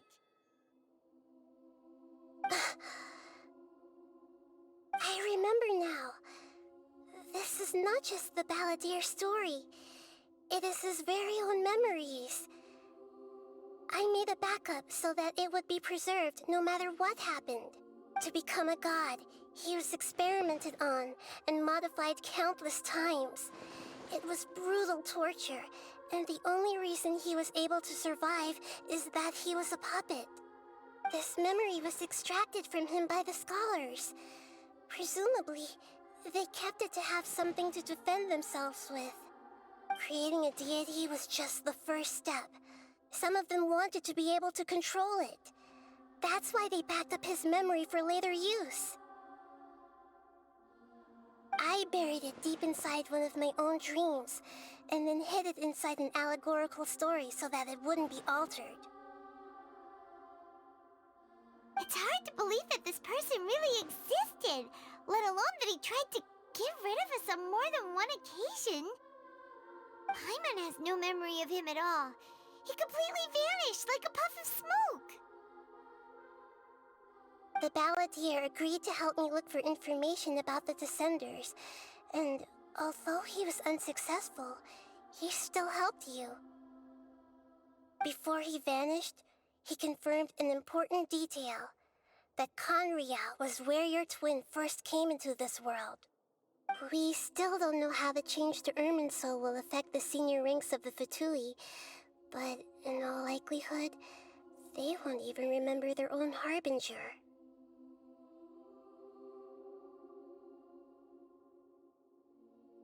It sounds like Paimon wouldn't like this guy a whole lot if he was still around. But still, Paimon doesn't like the way it all ended that much better. This is why wisdom alone cannot answer all our questions. We look, we see, and we comprehend, but the question still troubles us. So the answer is not everything. People yearn to find the truth and then conquer the troubles they face. When you give someone the truth, you give them a chance to choose their own destiny.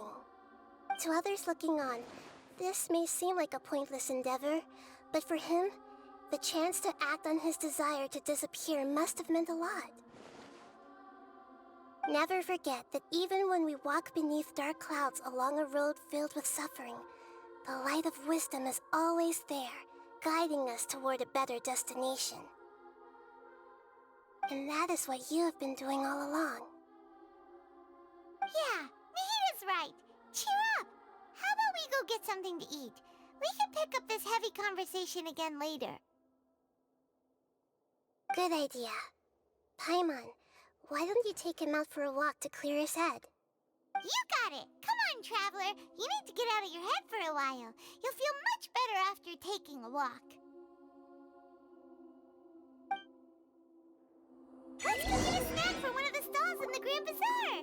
That'll be sure to lift our spirits. It must be really tough being the only one who remembers all that. But Paimon's always here to help cheer you up.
What should we eat first?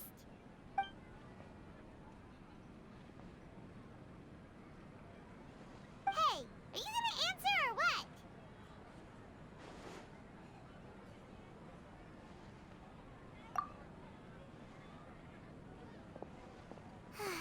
Alright, whatever you want.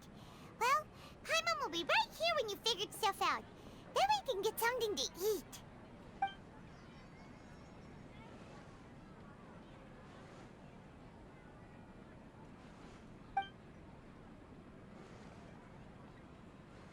What is it? Have you figured it all out?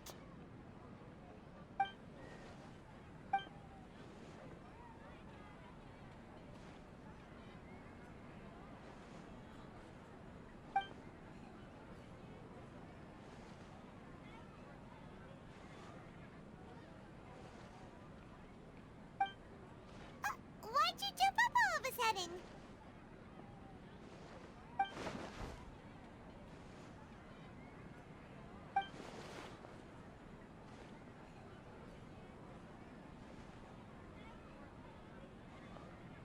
Excuse me, boss. There seems to be a small problem with the last bill.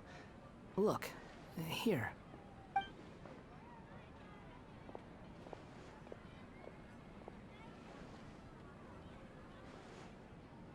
Hey! Hey, wait! You mean me? No, not you. That kid! Didn't you see? Little rascal grabbed my last 2 fresh Sunsettias and ran off. Look, if you're gonna help out here, you can't keep spacing out, okay? What is it? Work's too boring for you? Or has the big city got too many distractions? I wasn't paying close enough attention. Sorry, boss. I think you're right. Maybe it's the city. It's so exciting. It can be hard to focus. Who's that guy? You know him or something? He's who? You're a strange one, kiddo. You say you don't want any money for helping out here, and then when I actually give you some work to do, you keep letting yourself get distracted. I don't want to take advantage, so I'm happy to pay you what I'd pay anyone else. But if you keep acting like this, pretty soon I won't be able to afford to. No, please. I mean it. You don't need to pay me anything. I'm just so thankful you agreed to take on an outsider like me. You're welcome, I guess. But I got bigger things to worry about. Look, we're all out of Sunsettias, and I promised the lady down the street I'd deliver a fruit bowl this evening. Leave it to me. I'll find some more. Just a moment. I'll be right back. Stop. I'm gonna level with you, kiddo. I've never met a worker who said they didn't want a wage before. And at first, I got greedy. Couldn't believe my luck. But I figured you'd start asking for something in return eventually. You don't want money. You don't take days off. And in your free time, all I see you do is wander around, taking in the sights. Are you a drifter or something? That's right, I am. We can talk more about that later. First, let me get those fruits you needed. Sunsettias, was it? I'll be right back. Hey, what do we do now? Okay, stay out of sight. Don't let him see you.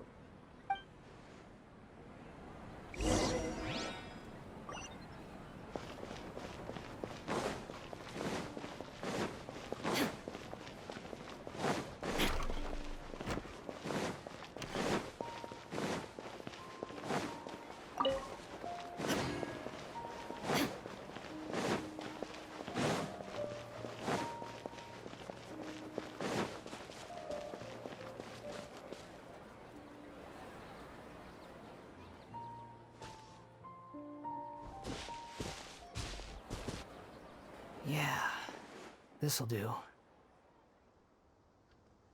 though you say he's the Balladeer, what are we planning on doing? Stealing his Sunsettias?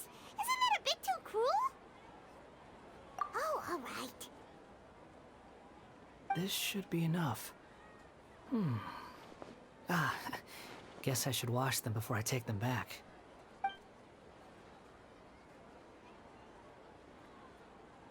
Huh? You two over there. Is there something I can help you with? He spotted us! You've been following me all the way from the city. I'd have to be blind not to notice. Have we met before? No, we haven't met. But you know me? I have no recollection. Are you absolutely sure? Sorry, but I just can't take your word for it.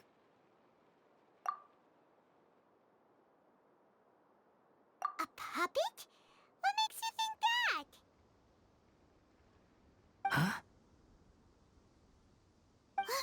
You were right! The look on his face!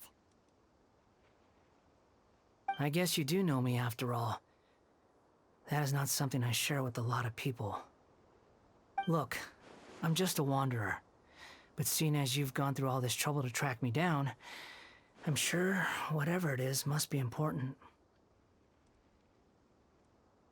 Okay, but please let me deliver these goods to my boss first. Are you really working for that guy? He said you don't want any more for it. Is that true? Yes, I ran into him out in the wilderness during a storm, and he let me take shelter in his cart. In return, I said I'd be his helper for a while. That's oddly nice of you. Let me take these back. Then I'll come with you, okay? Then let's return to the city.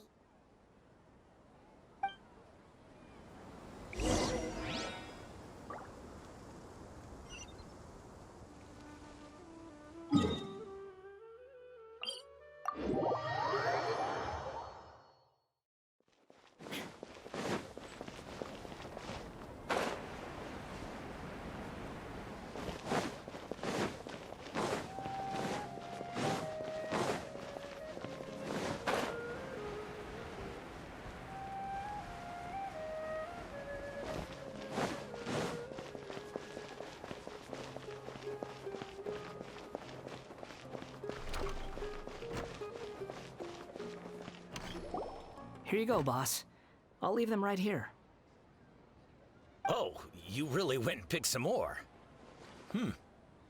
Who are these two? Something's come up, and they need to borrow me. Sorry, boss. I'm afraid I'll be away from the stall for a while. I was just about to pay you anyway. Go wherever you want, kid. Don't waste your time here. What? I get it, okay? You just wanted to help me out, to thank me for giving you shelter from the rain that day. Even then, I don't understand why you're so adamant that you don't want any pay for it. But look, it was pouring down, and there you were, sauntering along without a care in the world, like you had nowhere to be and didn't even care that it was raining. Imagine you were me for a second. It's a little weird, right? Why is this guy traveling during a rainstorm if he's not trying to get somewhere? And why is he taking a shortcut through the open country if he's not even in a hurry? But anyway, taking you in didn't put me out even slightly. You don't owe me a thing for it. Certainly not all this. Your time is valuable. You know, you should go live your life. But I don't...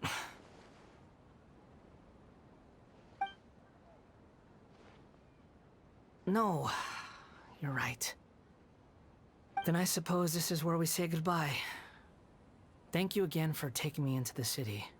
Don't mention it, kiddo. I've run into all kinds of characters over the years. I just hope you find your path. Thank you. All right, done. Thanks for waiting for me. We can go now.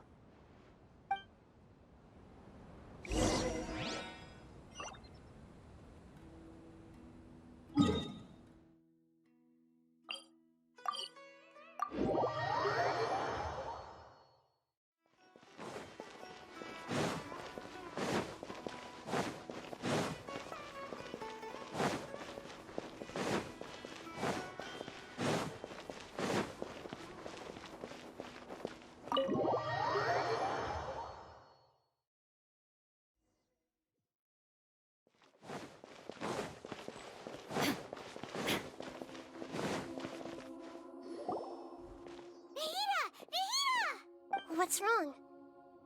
Huh? Are you? Hello. I do apologize for the sudden intrusion. We found this guy in the street, but he doesn't seem to remember anything. So, yeah, quite an eventful walk.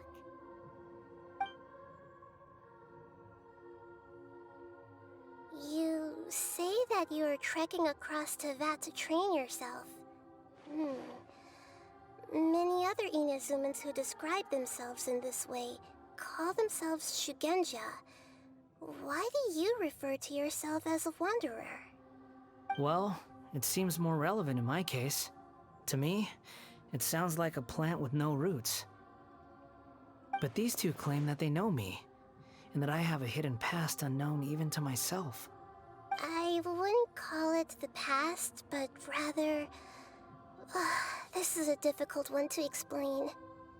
I don't like to rely on using terms like this often, but in your case, it seems that it ought to be called, previous incarnation.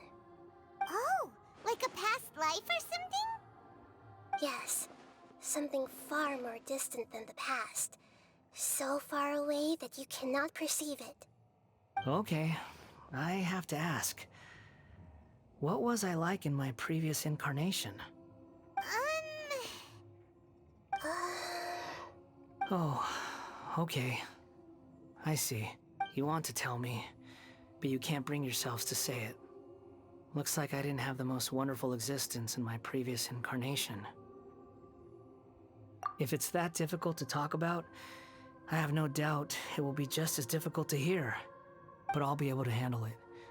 Please, tell me the truth. Is truth something you care a lot about? Yes.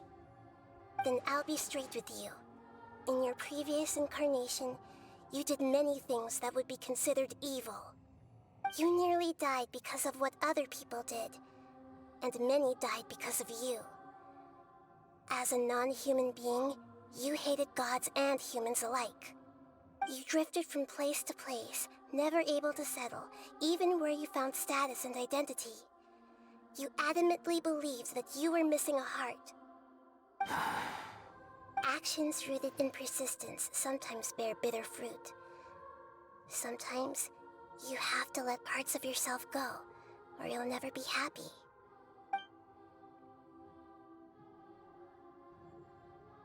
I gave everything I had, but it barely changed history at all. In terms of the outcome alone, that's true. I don't think I can judge everything I've heard purely in terms of right and wrong.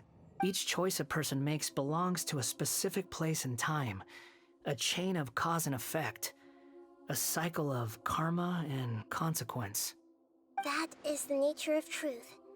If one thing is right, its opposite must be wrong. And yet, dichotomies like this are not enough to explain the world in all of its complexity. It seems like my previous incarnation wasn't the most likable individual. We're not trying to hurt your feelings or anything, but yeah, we weren't your biggest fans. If we were enemies, why are you trying to help me find the truth? This is so frustrating! This guy's supposed to be our arch enemy, but now he's just some random stranger we met on the street! He's got so much to answer for, but we can't make him talk because he doesn't remember anything. What a weird situation. Lesser Lord Kusanali, as the God of Wisdom, I trust that everything you told me must be true. Yes, it's all true. I can even show you the memories themselves, if you're willing. Please, I want to see them for myself. I want to experience my own transgressions. Even though it will cause your present self great mental anguish? I'm just a puppet, with no heart and no name.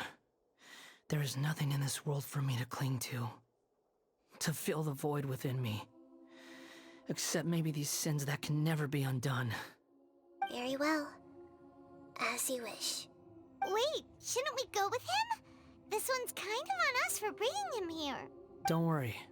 Whatever danger I might face, it's my burden to bear. Traveler, could I ask you to supervise him on my behalf? Oh, good point.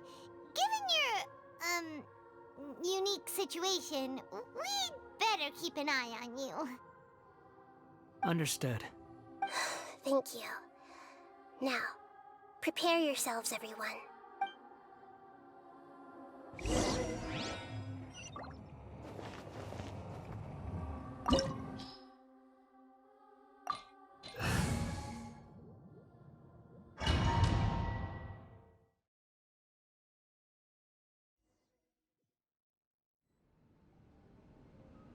This looks like Inazuma. Right now, you're in a dream I created using information extracted from your memories. These memories will show you the raw truth, but be aware that enemies may react just like in the real world. Please be careful. Sounds like an immersive experience. It's a good thing we came along. You don't need to do this for me. I don't deserve your protection. We never give up halfway. Well, we had to once, but that was your doing. All right. Thanks. Wanderer, this is the Shake Pavilion. In your Balladeer incarnation, this is where the Electro Archon placed you after your creation. You had a great many memories here. Is that because this is kind of like his birthplace? You could say that, in a sense. You'll see why shortly. I hear footsteps. This place is huge. I can't believe the landslide didn't fill it in. I wonder who built it. The Crystal Marrow Miners? No, there's no way. Look at this exquisite construction work, and so well preserved too. No mining crew would be capable of this. There's someone passed out on the ground. Who are you? You're awake. What happened? How'd you get stuck here? Are you injured? Huh. Not a scratch. And these fine clothes. Who are you? This man is Katsuragi. deputy to Torichiyo's adopted son, Mikoshi Nagamasa. He found the Balladeer in Shake Pavilion and took him back to Tatarasuna. And the rest is history. Well, it used to be. In the original version of events, Katsuragi was ultimately killed by Nagamasa. Let me get you out of here. Our people are nearby. Hang in there. During the Tatarasuna incident, Niwa was murdered by the doctor disguised as a mechanic. The Balladeer, then known as the Kabukimono, disappeared not long after. As the second-in-command at Tatarasuna, responsibility for what had happened fell to Mikoshi Nagamasa. But Katsuragi had sworn lifelong loyalty to Nagamasa after the latter had once saved his life. At Katsuragi's insistence, Nagamasa killed him to put an end to the Tatarasuna incident. Katsuragi seems like he was a good guy. He looks like a warrior, but he has a kind face. Why couldn't he live a long and happy life?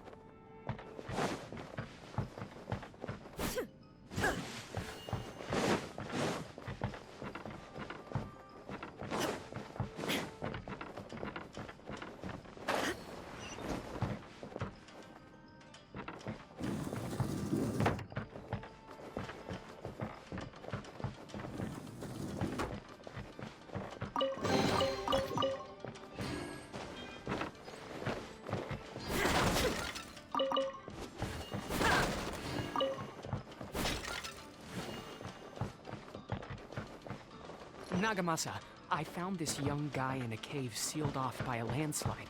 He doesn't remember his name. Well, we need to call you something.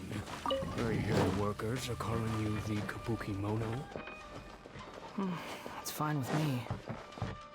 Katsuragi, report to Niwa. Tell him we have someone new join us.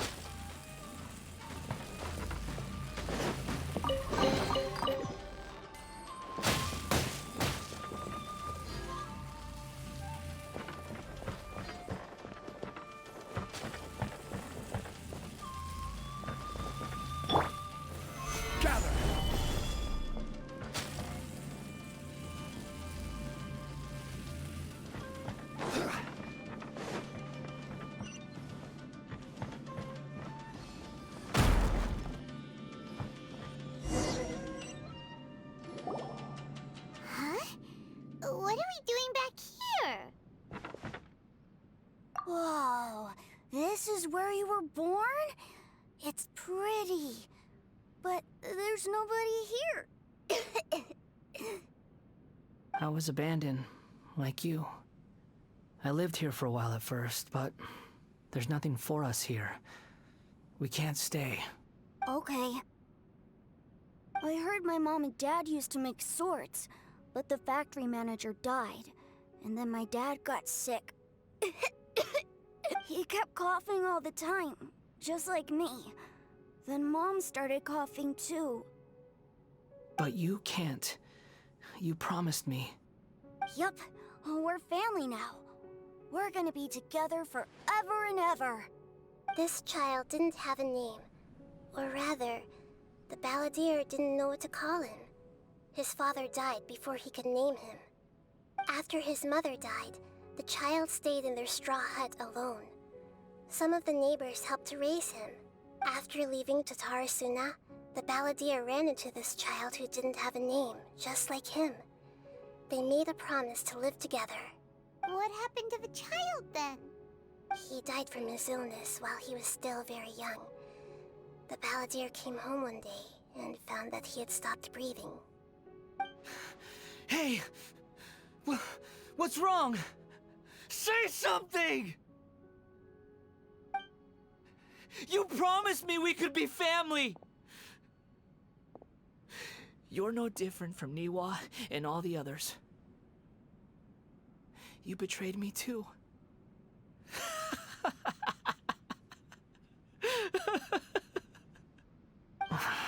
The voices have gone. It looks like the memory ends here. Let's keep going.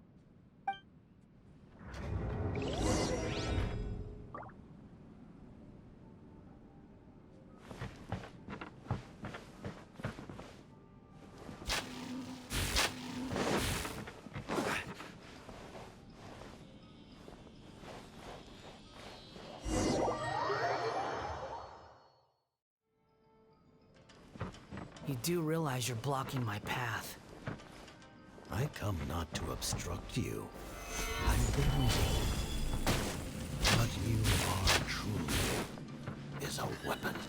One that could be wielded with an iron will.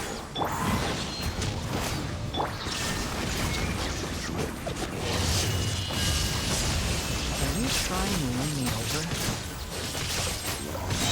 The rebellion has begun. Why not take your place at the banquet and join those who shall feast?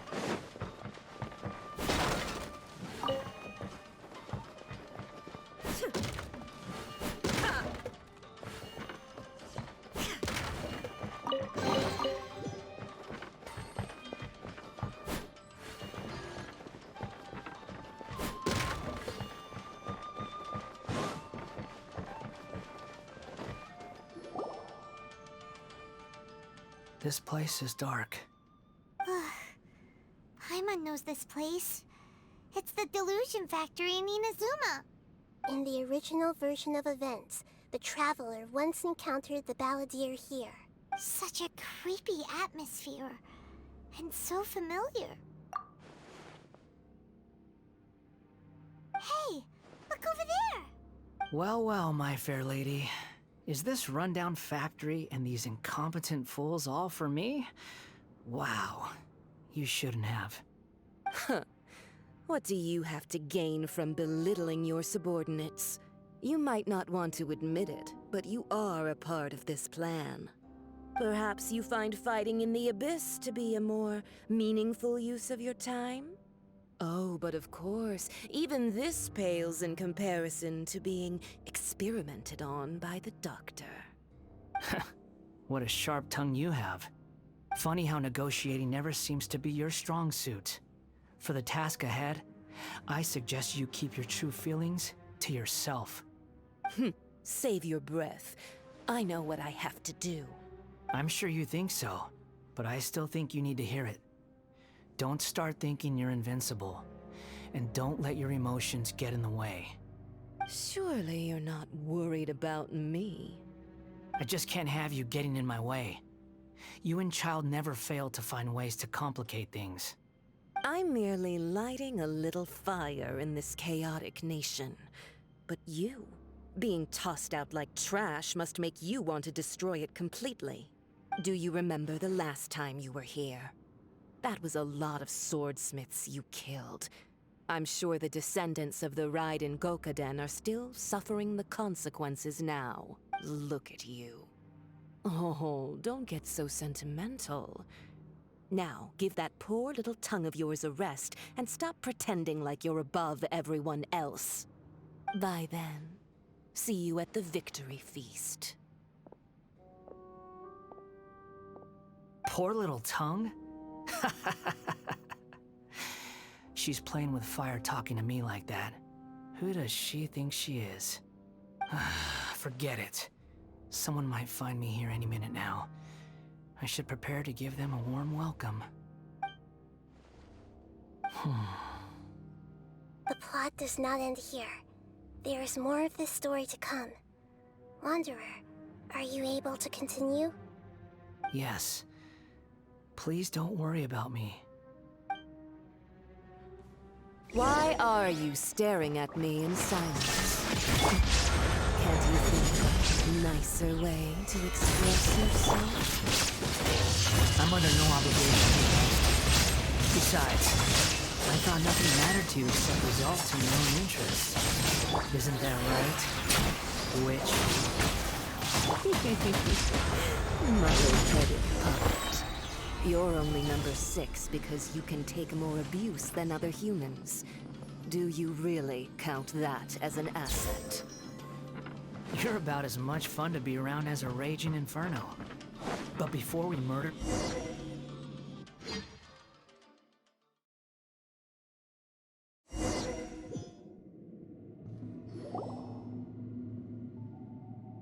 Looks like we've arrived in Sumeru. Is that? Considering that Amorta's sage, Nafis, refused to join this project, I'll take part in the experiment in his place. Welcome. I look forward to a fruitful collaboration. When do we start? You seem impatient. You should know that becoming a god is far from a trivial affair. The biological transformation is a lengthy process. As such, I too would recommend that we commence as soon as possible.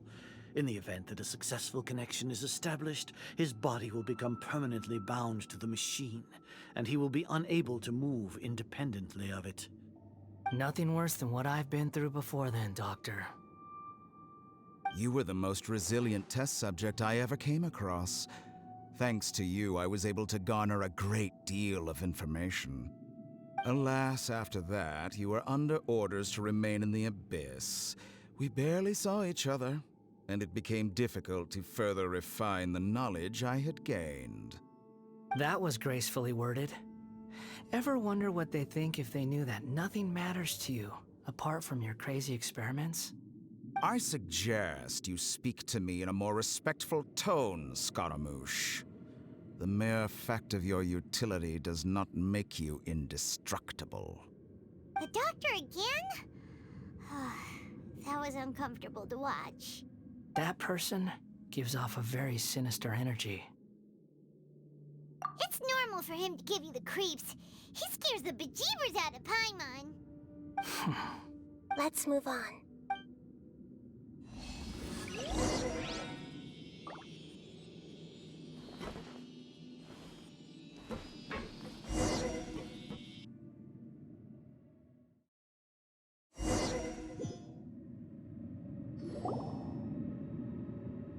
You're a god. Do you think I'm evil? If you accept that he is you, just as you are you, then yes, you are evil. In your eyes, are there any differences between humans and puppets? Do you think there are any differences between your present self and your previous and future incarnations? If not, then what are the differences between humans and puppets? Whoever has tasted the joys and sorrows of life in the human realm is human. Whoever has loved and lost, cried with grief, howled with rage at the tragedy of death that eclipses the miracle of life, they are human too. I've seen enough of my past. If possible, I'd like to reclaim the sins that are mine to bear. No matter the consequences, I won't run from blame or punishment. Whatever I am due, let it come to pass. Can you return my memories to me? Huh? But won't that mean you'll lose your current identity? I've always believed that human lives follow a set of rules, with each person being a collection of past experiences. As a puppet living in a human world, my life is subject to the same rules. Regaining your memories means reverting completely to your previous incarnation. All the emotions that you discarded will return to you. Are you sure you want to do this? I've lived with a void in my chest my whole life. My creator didn't need me. And ever since I awoke, I've just drifted from one place to the next. But then I met you.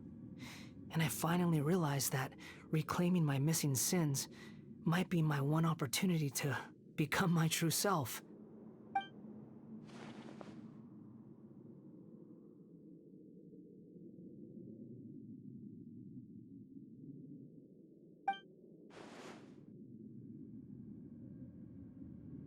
I've always felt I have an innate tendency to yearn for something more, in a way that goes deeper than for most people. But for all my soul-searching as a Shugenja, I've never fully understood it. Looking at it now, it seems that I brought this curse upon myself. So I beg you, grant me this opportunity to gain a purpose, to change my destiny, and end my wandering. Very well. Since your mind is made up, I will return to you that which is yours.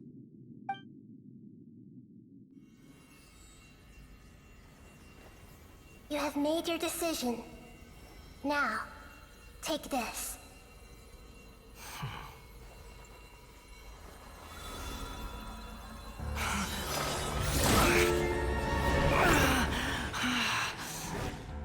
Set set him free.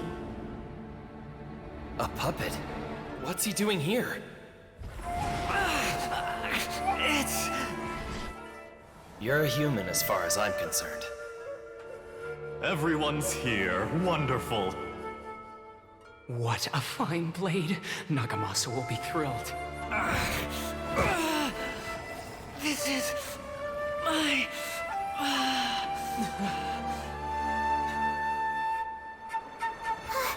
Is he alright?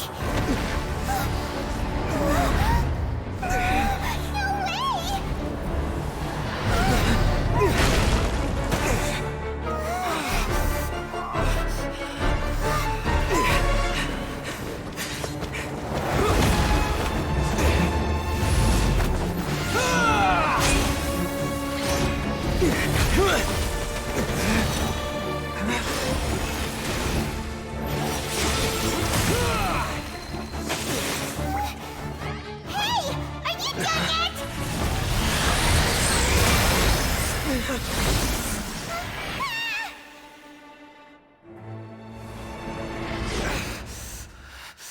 All worthless dross will be purged. That's why this won't be the end.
At my command, you shall fall! You dare to gaze upon me?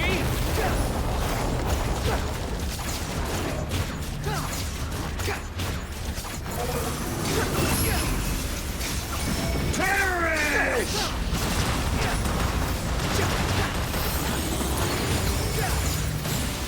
That's far enough. Insignificant past!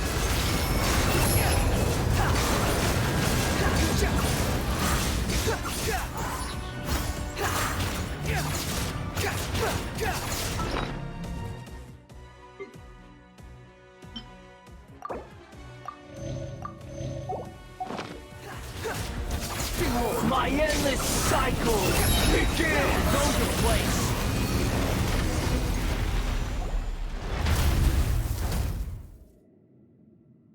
Imbecile! Get out of my sight. Disappeared. Did we win? What did you expect? I'd never lose to that. There's the tone of voice again. You're definitely back to your old self. Wait, but it was you inside that thing too! What have you got to be smug about? Sorry. I'm harsh on myself and everyone else. Just the way I am. You sound like you're concerned about me. But don't worry. Thanks to you, even if I didn't change a thing, at least I now know the truth. The memory recovery seems to have been a success. This dream has served its purpose. Come on. Let's continue this outside.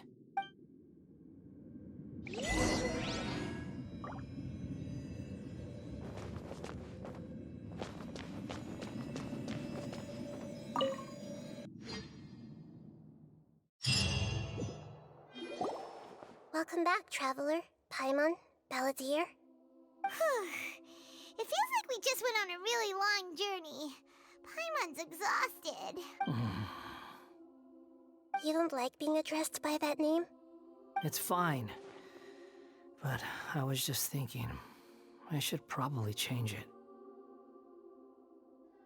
After learning about everything the doctor did, there's no way I can carry on using a name connected to him. I'm not planning on returning to the Fatui, and they wouldn't take me back anyway. Recent events will have affected a lot of people, and they might not even remember who the 6th is. So, you're quitting the Fatui for good? It's like you said, Lesser Lord Kusanali. Everything may look futile, but it wasn't completely meaningless. At least I made a lot of people forget about me. But that doesn't mean your own past has disappeared. Of course. And your main goal, for which you gave up everything you had, you weren't able to achieve it. I hope you can see and understand that. Changing the world, changing the past, changing the fates of other people, these are not simple things to accomplish. What you are looking for is complete annihilation. But this is just a fantasy. Even if the Balladeer is removed from existence, the world will not heed your will. Indeed. How ridiculous. Do you regret doing all that when you've gotten so little in return? Even if I'm completely worthless, there's nothing in the world worth regretting. Lesser Lord Kusanali, you purposely left that information in Irminsul, didn't you? Yes, and I took pains to make sure that you'd acquire that information naturally. Why would you go to such lengths? You trying to win me over too? In all honesty, your past experiences have made you a useful asset to Sumeru and to me. Winning you over was indeed a part of my plan. But before that, I wanted to tell you the truth about your past. If all I wanted to do was use you, then I'd be no different from the doctor. Very clever. I guess you could say that's one of my virtues. Utility to others is what gives me worth. So if embracing my sins is what it takes to make me useful again, so be it. Oh right, I almost forgot. You're the good guys. You're into justice and all that. Sorry if I have a slightly different perspective on things, but I don't feel like I've been duped. The wisest leaders are fated to end up with the best helpers. I can live with that. I'm glad you're able to think of it in that way. Traveler, in the future, I'll continue to search Irminsul more deeply and see what secrets can be uncovered, including the beginning of your twins' journey recorded in Irminsul. What exactly happened before and after that point? I want to know as well. I will try. Traveler. After I dove into the information torrents in Irminsul, why did you go to Inazuma? So that's how you found out whose fate had changed. And how? Well, whatever your reasons, you did me a favor. And I'll do everything I can to pay it back. Borrowing and returning are the only real relationships between individuals. I'll balance the books one day. Don't you worry. That's not true. A relationship between two people is not simply a ledger that can be reset to zero. I think deep down you realize this. People who show up in your life don't just evaporate like water drops and leave nothing behind. There is no such thing as balancing the books. Some things in this world can never be brought back, and they can never be changed, which is why there is emotion in the human world. Everything that you feel is real and lasting, and whatever is missing in you will not be made whole. To be human is to live with imperfections. You can choose whether or not you want to be human. But humans can't live without a heart, can they? Anyway, I gave up trying to become a human a long time ago. You understand what pain is perfectly well, even without a heart. You're just bearing your feelings. The past is set in stone, but you can keep moving on. And the longer your future lasts, the shorter your past will become, until one day, it is but a tiny fraction of your life. Sounds like you've got a future planned out for me. Everything's ended up being pretty darn complicated. Paimon doesn't even know where to start, but the most important thing now is that you need to follow Nahida. Otherwise, all our efforts will have been for nothing.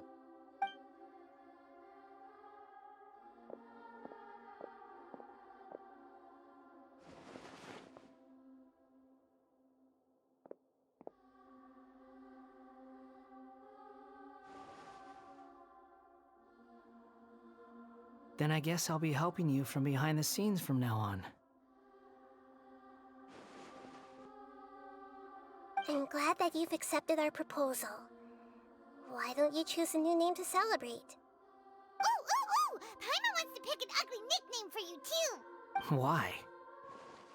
Because Paimon still doesn't like you that much.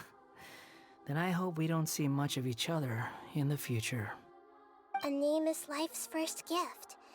You didn't say it out loud, but I know that's what you're thinking. The Traveler and Paimon have helped you a lot. If you can't decide on a new name, maybe you can ask them for ideas. No! Paimon only does nicknames! If it's a serious name you're after, it's all yours.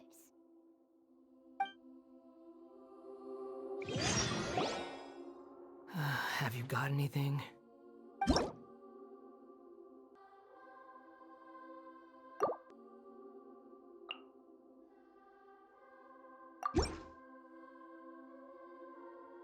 Are you sure? Oh, all right. If you say so. There. Now you have a name of your own. What about a nickname? Are you done yet? Still thinking. Stop rushing me! Take your time. I don't need to see you again until you've thought of one. Everyone who manipulated me and made me suffer will have to pay the price. You mean the Fatui? The doctor, at least. Now that your stance has changed, I believe your future path will change accordingly. But it won't be immediate. You still need some time to compose yourself. One more thing. There are still some descendants of the Raiden Gokuden living in Inazuma. Some of them know. Well, they ought to know about the connection between Raiden Gokuden and myself. I don't plan to leave Sumeru for the time being. If you see them in Inazuma, please tell them that I was the one responsible for the Raiden Gokuden's downfall. Even though the events have been erased from the world, they still deserve to know the truth. I see. That is up to you. Huh? But if we do that, then... It's fine. Let them stab their blades into my chest if they so desire. Maybe that's how it always should have been. What's that look for? Don't make that face. I know what I'm doing. That day will come. All right. We're done here. Goodbye, wise deity. And you too. He's gone. What he went through today would have been like living an entire lifetime in an instant. He'll need some time to calm down. Yeah, true. But even so, after everything that's happened, he doesn't seem quite as fierce anymore. So we can finally go eat? Paimon is starving. Thank you both. I hope you will find somewhere nice to go and relax for a while.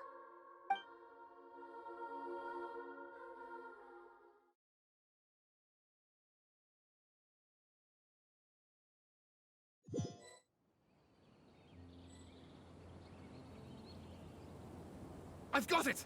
I can end my novel with some words from Mikoshi Nagamasa. You mean because everyone else in the story is dead? Yeah, I heard that Mikoshi Nagamasa died at a ripe old age. He's the perfect fit to be the narrator of the epilogue. The dark clouds had dissipated, but they continued to cast their shadow in Mikoshi Nagamasa's mind for decades to come. Then, one night, as an old man, he had a dream. On the night when that prized blade, the Daitatara Nagamasa, was forged, the people rejoiced, and there was painting, dancing, and drinking. All these expressions of joy melted down in the furnace fire and turned into red clouds that rallied around the final sunrise that Mikoshi Nagamasa saw in his lifetime. Life is a story too long to be told, a journey that you must walk to behold.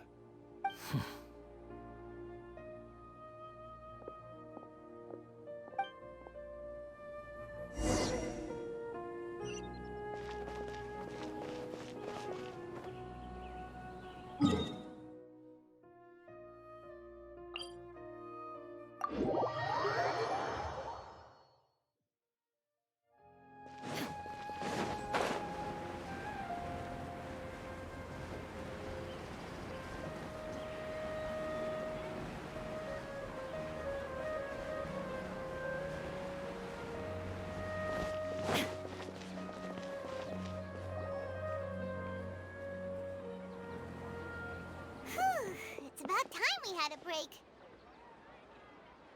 As soon as you stop, all the tiredness and hunger comes rushing back. Wow, great! Huh? Look at the vase. Did someone break it while they were cleaning the room or something? But Paimon doesn't remember there being a cleaner.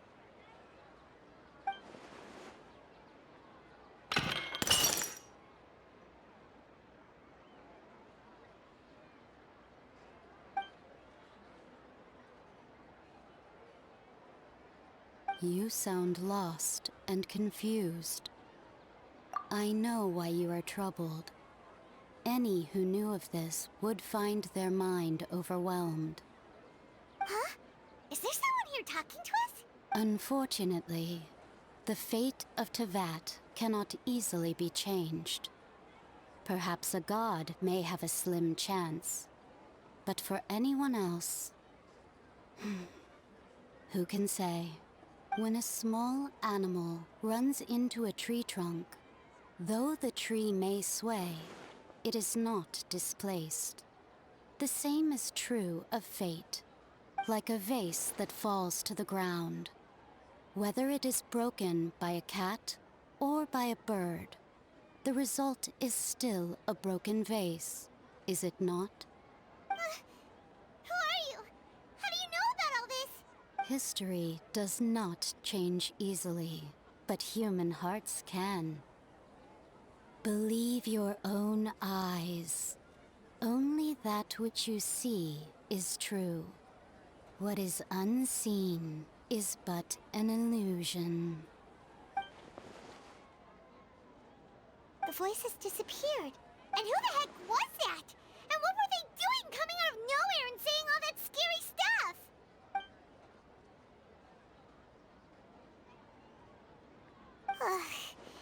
Anyway, that vase is still lying there broken on the ground.